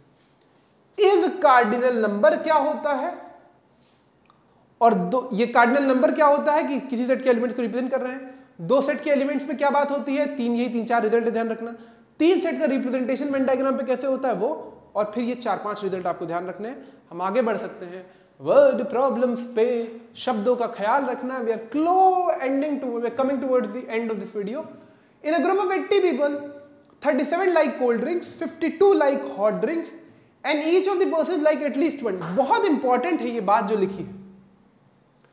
जब ये बोल रहा है कि एटलीस्ट 1 ऑफ ईच पर्सन, हर आदमी को कम से कम एक चीज पसंद है, इसका मतलब यह है कि ए यूनियन बी और यूनिवर्सल सेट सेम है। इसका मतलब यह है कि ए यूनियन बी और यूनिवर्सल सेट सेम है। हर आदमी, मतलब कोई भी ऐसा आदमी नहीं जिसको दोनों नहीं पसंद है। ठीक, तो यहां पर आपके पास कॉफी कितने लोग लाइक, कोल्ड ड्रिंक कितने लोग लाइक कर रहे हैं, वो लाइक कर रहे हैं 33 लोग। ठीक है जी। हॉट ड्रिंक कितने लोग लाइक कर रहे हैं, वो 52 लोग। ठीक है जी, 52। और दोनों कितने लोग लाइक कर रहे हैं, मतलब N of A C union H कितना हो जाएगा, सी यूनियन एच कितना हो जाएगा, दैट वुड बी 80। ठीक, अब आप वो 2 सेट वाला फॉर्मूला यूज करो। आपसे पूछ क्या रहा है, आपसे पूछ रहा है ऐसे कितने लोग हैं जो दोनों लाइक कर रहे हैं, ये आपसे पूछ रहा है। तो वो वाला फॉर्मूला आप यूज करो, ए यूनियन बी वाला। ए यूनियन को सी यूनियन एच रिप्रेजेंट कर दिया है, N of C plus N of H minus N of C intersection H. बात समझे कि नहीं समझे? सी यूनियन एच आपको दिया हुआ है 80, ये आपको दिया हुआ है कितना 37, ये आपको दिया हुआ है 52, ये आपको निकालना है। कितना हो जाएगा 30, 50, 80, उधर भेज देते पहले। N of C intersection H कितना हो जाएगा, that is 37 plus 52 minus 80, 50, 30, 87, 89, I am not wrong, 89 minus 80, there are 9 people who like 50, 80, 9 people who like both. Venn diagram representation पे कुछ ऐसा होगा, ये ध्यान रखना। वेन डायग्राम रिप्रेजेंटेशन पे तो पूरा ही हो गया, मतलब ऐसा ही है, पूरा ही लाइक कर रहे हैं। 9 लोग ये लाइक कर रहे हैं, ये कोल्ड ड्रिंक वाले हैं, ये और ये हॉट ड्रिंक वाले हैं। 9 लोग ये लाइक कर रहे हैं, 52 में से 9 घटा दो, 52 में से 37 में से 9 घटाओ, कितना आएगा 28 लोग, ये सिर्फ ये हिस्सा है, और 52 में से 9 घटाओगे 43, जोड़ो और देखो 80 हो जाएगा। 20, 40, 60, 63, 63 और 9, 72, 880। वेन डायग्राम के लॉजिक पे ऐसे। तो ये बीच वाला हिस्सा, ये जो सिर्फ कॉफी लाइक कर रहे हैं, कोल्ड ड्रिंक लाइक कर रहे हैं, ये सिर्फ हॉट ड्रिंक लाइक कर रहे हैं। पक्का बात समझ गए कि नहीं समझ गए? फॉर्मूले का सिंपल एप्लीकेशन। अगला सवाल। In school there are 30 teachers who teach mathematics और फिजिक्स, और इसीलिए शब्द पढ़ा, और का मतलब union. Of these 18 teach mathematics and 6 teach both physics and mathematics. How many teach physics only? और का मतलब, तो नंबर ऑफ फिजिक्स और मैथमेटिक्स का मतलब number of physics union mathematics. Number of physics union mathematics कितने लोग हैं? 30 लोग। फिजिक्स कितने लोग लाइव पढ़ा रहे हैं? Of these 18 teach mathematics. तो एम कितने लोग पढ़ा रहे हैं? मैथमेटिक्स सिर्फ 18 लोग। सिर्फ नहीं, mathematics teach both n of P intersection है, बोथ कितने लोग पढ़ा रहे हैं? 6 लोग। ठीक है, हमको क्या निकालना है? Only physics. ओनली फिजिक्स यानी मतलब ओनली का मतलब p माइनस एम, इसका मतलब n of p minus n of p intersection m। सबको फॉर्मूला ये पता होना चाहिए, इंपॉर्टेंट है। ओनली p या p माइनस एम, हमारे पास p की वैल्यू है जी? नहीं, p निकाल लेते पहला फॉर्मूला यूज करेंगे, n of p union m is equal to n of p plus n of m minus n of p intersection m। तो ये कितना है? 30। ये कितना है? नहीं पता। n ऑफ p ये कितना दिया हुआ? 18। ये कितना दिया हुआ? 6। तो 30 is equal to n of p plus 18 में 6 क्या 12 इधर जाएगा। n ऑफ p लाइक कर रहे हैं 30 माइनस 12 दैट इज 18। पक्का? तो n of p minus m कितने हो जाएंगे? That is n of p minus n of p intersection already formula में लिख चुका हूं, लेकिन 18 माइनस 6 दैट इज 12 लोग हैं जो सिर्फ फिजिक्स पढ़ा रहे हैं। वेन डायग्राम की रिप्रेजेंटेशन पे कुछ ऐसा बनेगा, दिखाई दे रहा है ना? बिल्कुल ठीक। ये P है, ये M है। जो ओनली फिजिक्स पढ़ा रहे हैं वो है 12, जो 6 लोग हैं वो पढ़ा रहे हैं दोनों, और जो ओनली मैथ पढ़ा रहे हैं वो भी 12। तो 12 6 18, 18 12 30। यूनियन अगर आप देख रहे हो तो 12 बन गया। मैं आपको साथ साथ वेन डायग्राम इसलिए बनवाते चल रहा हूं ताकि आप कंफ्यूज ना हो। In a school, all pupils play either hockey or football or both। ठीक है, मतलब इसमें यूनियन है। 400 play football, 150 play hockey, 130 play both the games. Number of the pupils if a football only, number of pupils who play hockey only, total number of pupils in the school। बहुत बढ़िया। तो पहली चीज आपको football कितने लोग खेल रहे हैं वो दिया हुआ है। कितने लोग खेल रहे हैं? 400 लोग। कितने लोग हॉकी खेल रहे हैं वो आपको दिया हुआ है 130 लोग, नहीं 150।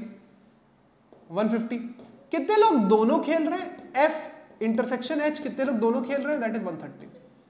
तो n ऑफ ओनली फुटबॉल का मतलब n of F minus H that is nothing but n of F minus n of F intersection H। Formula आपके पास है।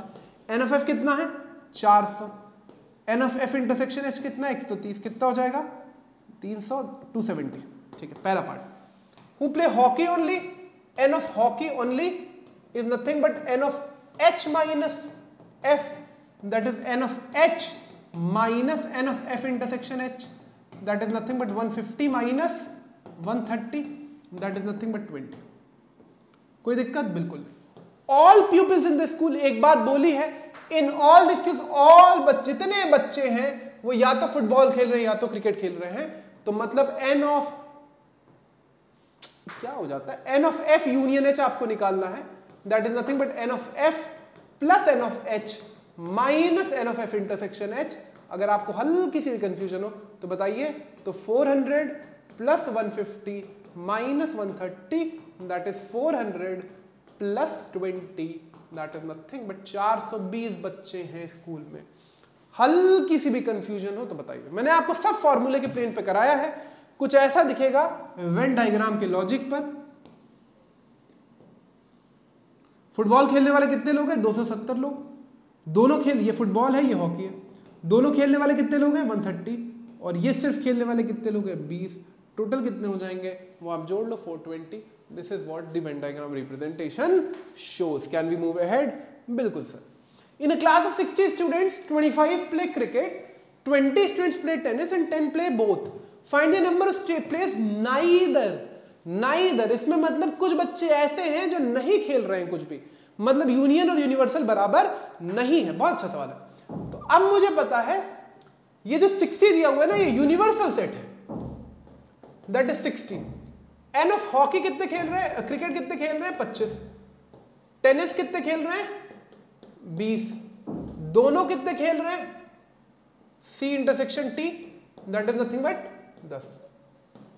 नाइदर का मतलब क्या होता है? N of neither C nor T का मतलब N of C union T का whole complement, that is nothing but N of U minus N of C union T. हमने लिखा होगा डब्बे का कॉम्प्लीमेंट, हमने डब्बे का कॉम्प्लीमेंट लिखा तो है, तो पहले n of C union T निकाल लेते हैं।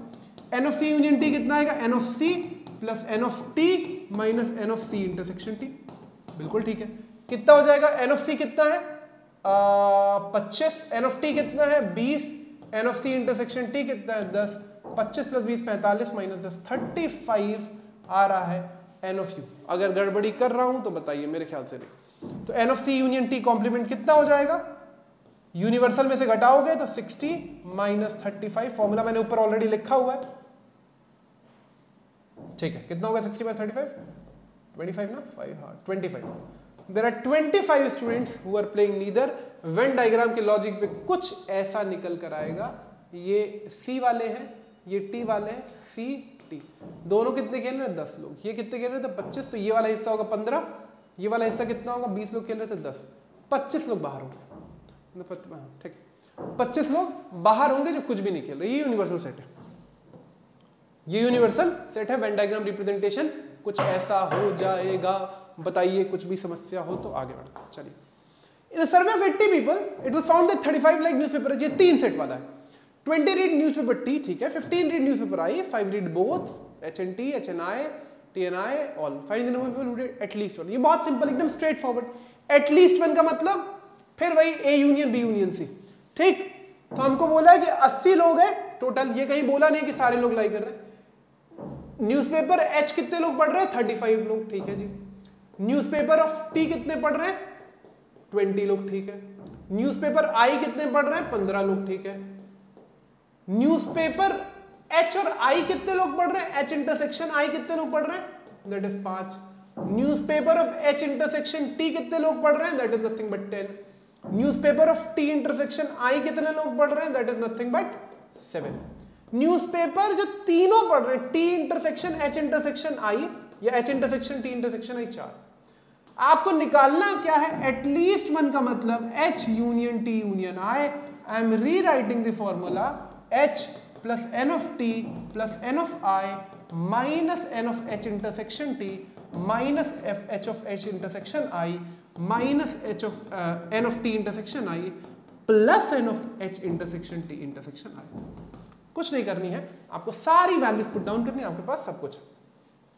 तो 35 35 plus 20 plus 15 minus 10 minus 5 minus 7 plus 4। 35 20 55 55 plus 15 70 70 minus 10 5 15 15 7 22 plus 4 that is 70 minus 18 that is 52 लोग ऐसे हैं जो कोई ना कोई एक अखबार पढ़ रहे हैं। इसका वेन डायग्राम रिप्रेजेंटेशन मैं आपके लिए करता हूं, बहुत प्यारा होगा, ठीक।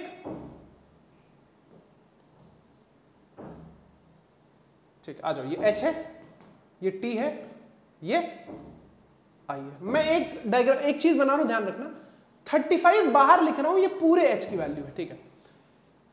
कितने लोग सब लाइक कर रहे हैं? सबसे पहले ये चीज लिखा करो, 4 लोग हैं जो सब लाइक कर रहे हैं, सब पढ़ रहे हैं, ठीक है। H इंटरसेक्शन I कितना था? H इंटरसेक्शन T कितना था? 10। 10 में से 4 घटा दो तो ये वाला हिस्सा 6 होगा। प्लीज समझना, H इंटरसेक्शन T ये पूरा था, ये पूरा H इंटरसेक्शन T था, ये पूरा H इंटरसेक्शन T था, लेकिन ये वाला हिस्सा 4 हो गया तो ये वाला 6 बचेगा, ये ध्यान रखना। H इंटरसेक्शन I कितने लोग पढ़ रहे हैं? 5 लोग, तो ये 1 हो जाएगा। 1 plus 4 5। H T intersection I कितने लोग पढ़ रहे हैं? 7 लोग, तो 4 प्लस 3 7, ठीक है। ये कितने थे? 35। 35 में से आप 6 4 और 1 घटा दो, 35 minus 11 that would be 24 would be here. ये कितने लोग पढ़ रहे थे? ये T दैट इज 20। इसमें से 6 4 10 10 3 13 13 घटा दो तो बच जाएगा 7। और I कितने लोग पढ़ रहे थे? 15 लोग, ये 15 पढ़ रहे थे। 1 4 5 5 3 8 15 में से 8 जाए तो 7। ये इसका प्रॉपर वेन डायग्राम है। और कुछ लोग हैं जो कुछ नहीं पढ़ रहे हैं। टोटल यूनिवर्सल सेट 80 था यहां पर, इसमें से अगर इसमें से पूरा 52 घटा दोगे तो कितना बचेगा? कुछ लोग हैं कुछ नहीं पढ़ रहे हैं, 52 80 में से जाके कितना बचेगा 28। तो 28 पीपल आर दोस्त जो कुछ नहीं पढ़ रहे हैं। मेरे ख्याल से आप ये समझ गए होंगे, हो सकता है हमको आगे एक सवाल में इस्तेमाल करना पड़े, बहुत बहुत इंपॉर्टेंट है। पक्का पक्का? Am I clear? Is everything clear? Let us know please, let's move forward. अच्छा ये मैंने 2 बार कॉपी कर लिया गया, sorry. From 50 students taking examination maths, physics and chemistry, each of the students has passed at least one of the subject. 37 passed mathematics. अच्छा each मतलब, अच्छा ये बात बोल दे, मतलब यूनियन और यूनिवर्सल सेट सेम है। अगर हर सारे बच्चों में से किसी ना किसी ने एक ना एक एग्जाम पास किया होगा, मतलब यूनिवर्सल और यूनियन ऑफ सेट बराबर होगा। ठीक, 37 पास मैथमेटिक्स लिखता चलाता हूं। एन ऑफ मैथ्स कितने लोगों ने पास हुआ? 37। 24 पास किया फिजिक्स ने, 43 पास किया केमिस्ट्री। केमिस्ट्री वाले ज्यादा है।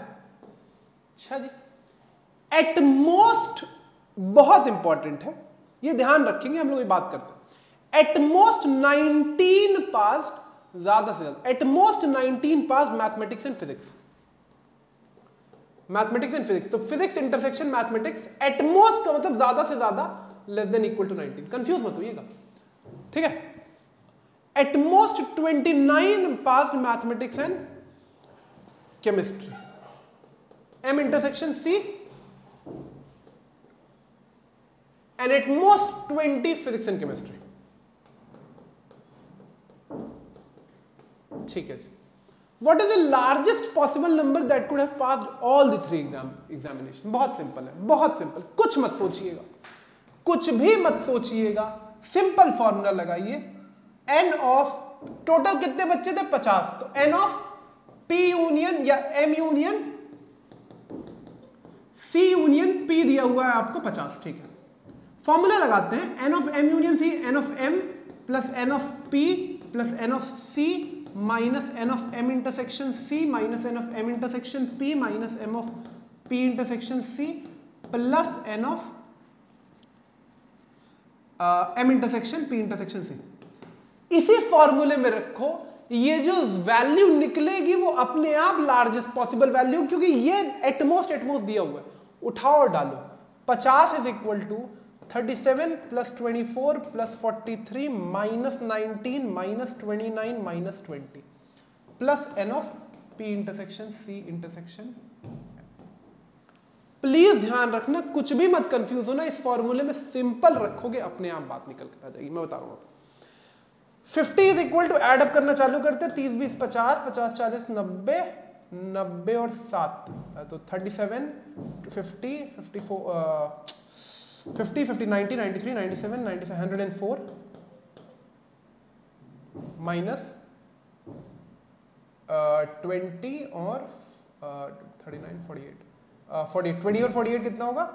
20 और 48 कितना होगा? 68। 20 और 48 कितना होगा? 68 प्लस, ठीक, 50 इज इक्वल टू 104 माइनस 68 कितना होगा? 68 32 34 36।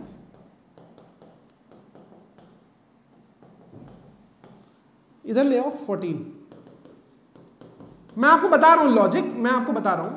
सो there are at least largest possible number जिन्होंने तीनों पास किया होगा वो 14। ये क्यों लार्जेस्ट पॉसिबल है?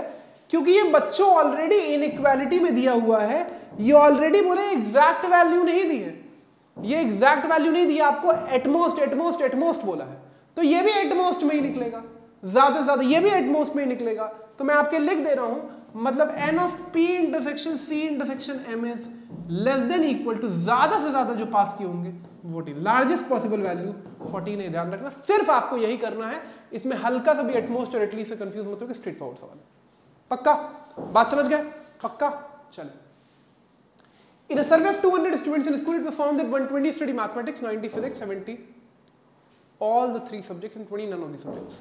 Find the number of students who study all. ये तो आप मेरे ख्याल से कर लेंगे, ये तो मेरे ख्याल से आप कर लेंगे, वो स्टडी ऑल दिस कर देते हैं। टोटल कितने हैं? अब इसमें यूनियन, क्योंकि जब भी आपसे नन बोला हो ना तो यूनियन और यूनिवर्सल सेम नहीं है, मतलब कुछ लोग हैं जो दोनों नहीं लाइक करें। 200, ठीक है जी।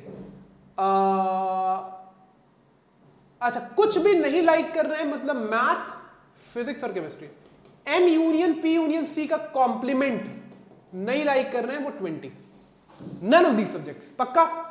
अब इस केस में आप मुझे बताओ कि N of M union P union C को मैं क्या लिख सकता हूं, N of U minus N of M union P union C का कॉम्प्लीमेंट, पहले यही निकाल लेता हूं, ठीक है। एन ऑफ यू कितना है 200, ये कितना है 20, मतलब 180 लोग n of M union P union C हैं, और यहां से बात निकल कर आ जाएगी, क्योंकि एन ऑफ एम यूनियन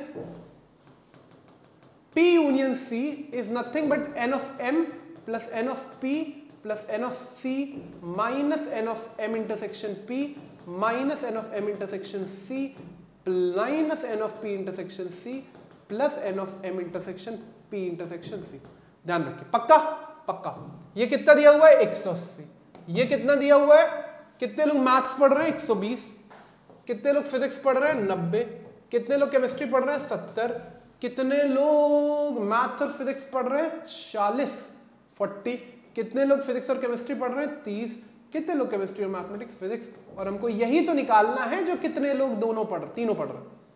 तो 180 is equal to 120 plus 90 210 280 280 minus 40 30 70 minus 50 120 40 30 70 120 plus N of m intersection p intersection c, that makes this 180 mine is equal to 280 minus 120 160 plus n of m intersection p intersection c, and n of m intersection p intersection c is nothing but 180 minus 160, and that is equals to 20 लोग ऐसे हैं जो तीनों पढ़ रहे हैं, 20 लोग ऐसे हैं जो तीनों पढ़ रहे हैं। इस बात का ख्याल रखिएगा, इस बात का ख्याल रखिएगा, ठीक है। और देखा जाए वर्ड प्रॉब्लम में मेरे ख्याल से मैंने आपको ठीक ठाक वर्ड प्रॉब्लम करा है जो आप समझ गए होंगे। नो, अगले जो 4-5 सवाल हैं बच्चों, वो सवाल आपके मिसलेनियस में है, इसमें आपको जनरल प्रूफ देना। मुझे 1 सेकंड का वक्त दीजिए, मैं आ रहा हूं। Just give me a moment, I am coming up, give me a moment. ये आखिरी 3-4 सवाल है।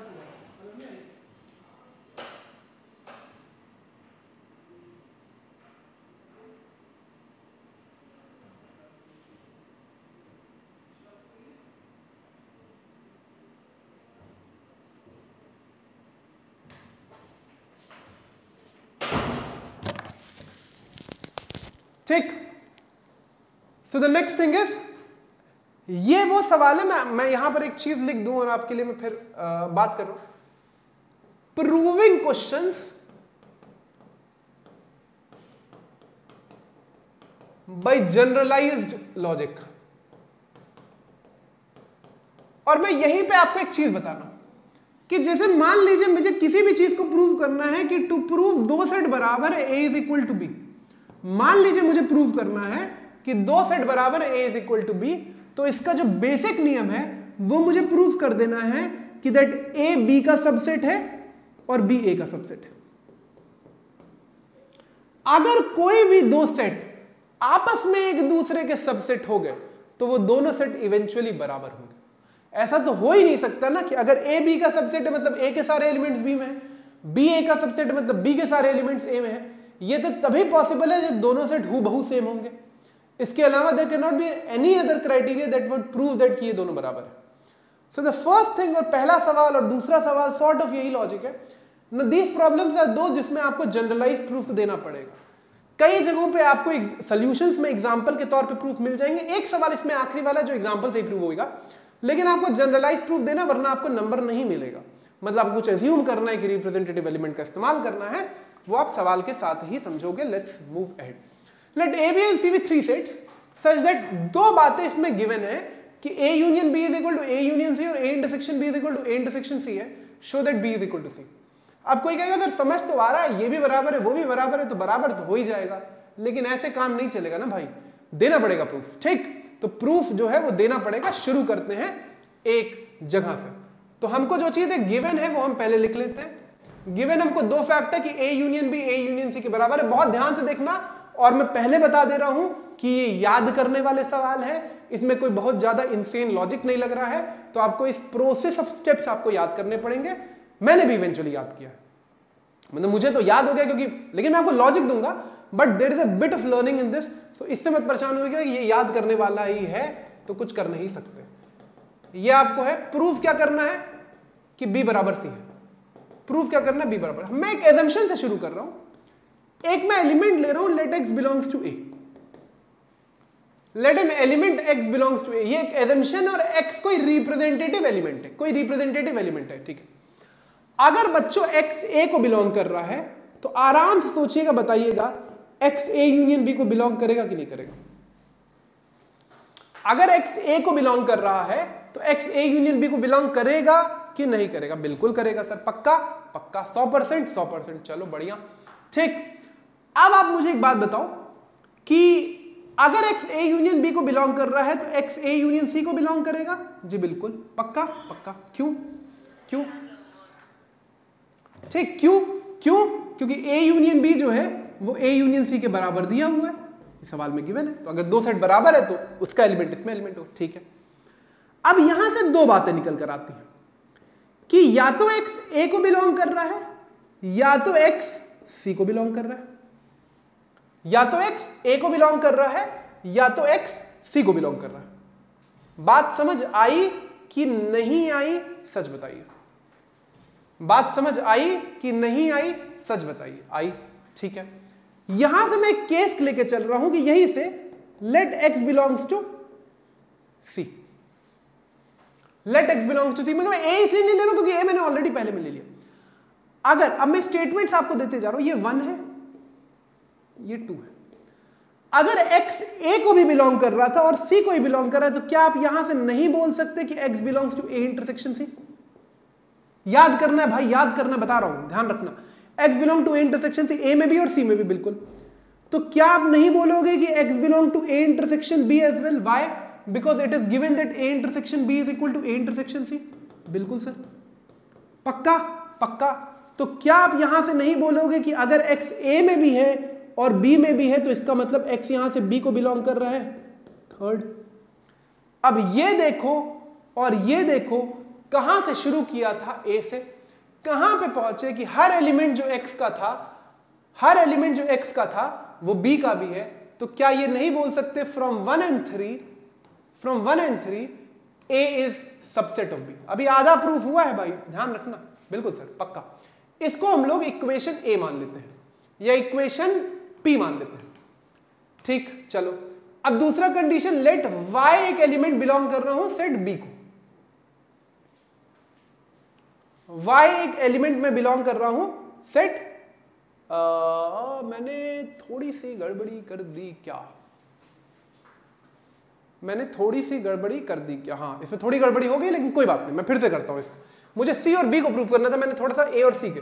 Will do it again, let's give me a moment, we will do again. जिसमें हमको b और c प्रूव करना ना, मेरी हल्की सी गलती, कोई बात नहीं, हो जाता है। मैं वही कह रहा हूं ना, इसमें थोड़ा याद करने वाला लॉजिक है, परेशान नहीं होना, ठीक है। मैं b और c, देखिए एक लॉजिक और आपको, जिसको प्रूव करना है आपको, जिसको भी प्रूव करना है, सॉरी, जिसको भी प्रूव करना है उस सेट को आपको लेके चलना पड़ेगा, उस सेट को आपको लेके चलना पड़ेगा, वो दो सेट पे। मैं यहां से शुरू करूंगा, let x belongs to element, let x belongs to b, sorry यहां से b फिर c और c और b, वो तो बात ही नहीं होती b सबसेट और प्रूफ करना। हमको यहां पे क्या प्रूफ करना है भाई? हमको यहां पे प्रूफ करना है कि a b c का सबसेट है और c b का सबसेट, यही प्रूफ करना है। तो b से शुरू करना पड़ेगा, पक्का पक्का। चले, तो यहां से अगर x b को बिलोंग कर रहा है तो क्या मैं बोल सकता हूं कि x जो है वो a यूनियन b को बिलोंग करेगा? बिल्कुल बिलोंग करेगा, पक्का पक्का, 100%। तो क्या मैं यहां से बोल सकता हूं कि x जो है वो a यूनियन c को ही बिलोंग करेगा? बिल्कुल। आराम सोचिएगा और बताइएगा, क्या इसको बिलोंग करेगा? बिल्कुल। क्यों? क्योंकि a यूनियन b और a यूनियन c बराबर है, ठीक है जी। यहां से दो बातें निकल कर आती है कि let x belongs to a और x बिलोंग्स टू c। अब मुझे क्या प्रूफ करना है कि b और c सबसेट है। तो अगर मैं ये वाला एज्यूम कर लूंगा तो गड़बड़ी हो जाएगी। तो मैं यहां से ये मान के चल रहा हूं let x belongs to a, ठीक है, पक्का पक्का। इसको मानो 1, इसको मानो 2। यहां से शुरू किया था, यहां पे पहुंचे। अब मुझे बताओ फ्रॉम 1 and 2 अगर b को भी बिलोंग कर रहा है और a को भी बिलोंग कर रहा है तो क्या बोलोगे कि x belongs to a intersection b as well कि नहीं? बिल्कुल, पक्का पक्का। a में भी था, b में भी था, बिल्कुल। तो x belongs to a intersection c as well होगा कि नहीं होगा? बिल्कुल होगा। इक्वेशन 3, ठीक, या 3 अभी इसको नहीं मानते हैं। इसका मतलब क्या हुआ कि एक्स ए का भी हिस्सा है, एक्स सी का भी हिस्सा है, तो क्या मैं यहां से नहीं बोल सकता हूं कि एक्स सी को बिलोंग करेगा? इसको 3 मान रहे हैं। कहां से शुरू किया था? बी से, कहां पे पहुंचे? सी पे। तो क्या बोल सकते हो? फ्रॉम 1 and 3, फ्रॉम 1 and 3 क्या मैं बोल सकता हूं? क्या मैं बोल सकता हूं वो हर एलिमेंट जो बी का था वो सी का भी है, तो क्या मैं बोल सकता हूं बी सबसेट ऑफ सी है कि नहीं है? बिल्कुल। इक्वेशन पी मान ले, इक्वेशन पी मान ले, मान लो सर। चलो कंफ्यूज मत हो ना, बीच में हड़बड़ी से गड़बड़ी होगी तो परेशान मत होइएगा। अब बी को सी का सबसेट प्रूफ कर दिया। अब हम एक एलिमेंट एज्यूम कर रहे हैं, late Y belongs to C. ठीक है जी, पक्का पक्का। अगर वाई सी को बिलोंग कर रहा है, एक दूसरा एलिमेंट है, तो वाई ए यूनियन सी को बिलोंग करेगा? बिल्कुल करेगा, पक्का पक्का। तो वाई ए यूनियन बी को एकदम वही छाप देना है, ए यूनियन बी को बिलोंग करेगा? बिल्कुल। क्यों? क्योंकि ए यूनियन सी और ए यूनियन बी बराबर है। बिल्कुल। अगर ए यूनियन बी को बिलोंग कर रहा है मतलब या तो वाई ए से आ रहा है या तो वाई बी से आ रहा है। चूंकि हमको बी ही प्रूव करना है तो यहीं पे नहीं लेंगे, तो हम यहां से एक केस कर रहे हैं कि let Y belongs to set A. ठीक, इसको इक्वेशन 1, इसको इक्वेशन 2। अगर सी को है और ए को बिलोंग कर रहे हैं तो क्या नहीं बोल सकते वाई ए इंटरसेक्शन सी को बिलोंग करेगा? बिल्कुल। अगर वाई ए इंटरसेक्शन सी को बिलोंग कर रहा है तो क्या नहीं बोल सकते हो ए इंटरसेक्शन बी को बिलोंग करेगा? क्यों? क्योंकि ए इंटरसेक्शन सी और ए इंटरसेक्शन बी बराबर दिया हुआ है। बिल्कुल। Now since it is belonging to A as well as B, intersection मतलब दोनों में बिलोंग कर रहे हैं, तो मैं यहां से बोल सकता हूं y belongs to B। Equation number 3। कहां से शुरू किया था, कहां पहुंचा? तो क्या फ्रॉम 1 and 3, फिर फ्रॉम 1 and 3 फिर नहीं बोल सकते हो कि C जो है वो सबसेट ऑफ B है? बिल्कुल बोल सकते हो। इक्वेशन Q बोल सकते हैं कि नहीं बोल सकते? बिल्कुल बोल सकते। अब आप मुझे बताओ इक्वेशन Q और equation P from P and Q, from equation P and Q, since B is subset of C and C is subset of B, can we not say that B is equal to C? यही तो मैंने पिछले पन्ने में बता दिया कि अगर आपको कोई दो सेट बराबर प्रूव करना है तो आपको प्रूव करना पड़ेगा कि वो दोनों एक दूसरे के सबसेट हैं। बात समझ आई कि नहीं आई? सच बताइए। बात समझ आई कि नहीं आई? सच बताइए। बिल्कुल आगे, पक्का पक्का। आगे बढ़ जाए, आगे बढ़ जाए। बीच में कंफ्यूजन हुई थी, कंफ्यूज मत होइएगा। Show that if A is subset of B, then C minus A, B is subset of C minus A। Sorry, बहुत अच्छा सवाल है ये। C minus B is subset of C minus A। ठीक, देखो इसमें बराबर नहीं प्रूफ करना है, तो आपको दो कंडीशन, जैसे पिछले वाले सवाल में बराबर प्रूफ करना था, तो हमको क्या प्रूफ करना पड़ा? पहले बी सी का सबसेट है और सी बी का सबसेट है। इसमें सिर्फ आपको एक सेट ऑफ कंडीशंस लेके चलनी पड़ेगी। बहुत बढ़िया सवाल है। आपको एक चीज गिवन है, एक चीज गिवन है that A is subset of, एक चीज गिवन है that A is subset of B. Given है कि नहीं है? आराम से सोच के बताइए। बिल्कुल गिवन है। ठीक है, हमसे प्रूफ कर रहा है C minus B subset of C minus. कहीं से तो शुरू करना पड़ेगा, तो मैं यहां से शुरू कर रहा हूं, let X belongs to C minus B. बिल्कुल।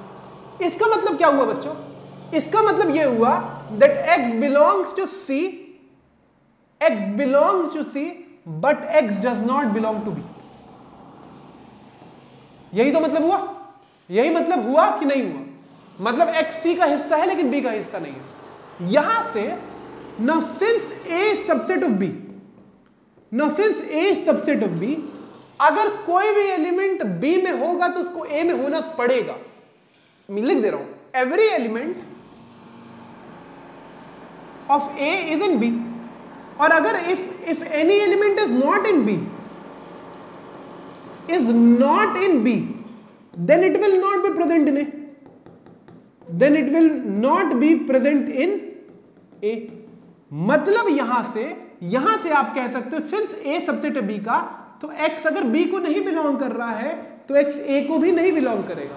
और ये वाली कंडीशन उतार दो, x belongs to C but x does not belong to A। इसका मतलब क्या हुआ कि x belongs to C minus A। कहां से शुरू किया था? यहां से 1 इसको माना, 2 इसको माना। कहां से शुरू किया था, कहां से पहुंचे?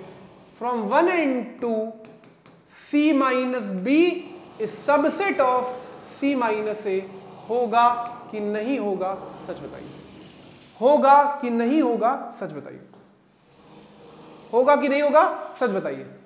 आराम से सोचिए और सच बताइए, होगा कि नहीं होगा? ये सवाल की मैं बात कर रहा था जिसमें मैं कह रहा था, ठीक है, पक्का पिछला वाला समझ गए ना, बहुत अच्छा सवाल है, ब्लर हो रहा है, माफ करिए।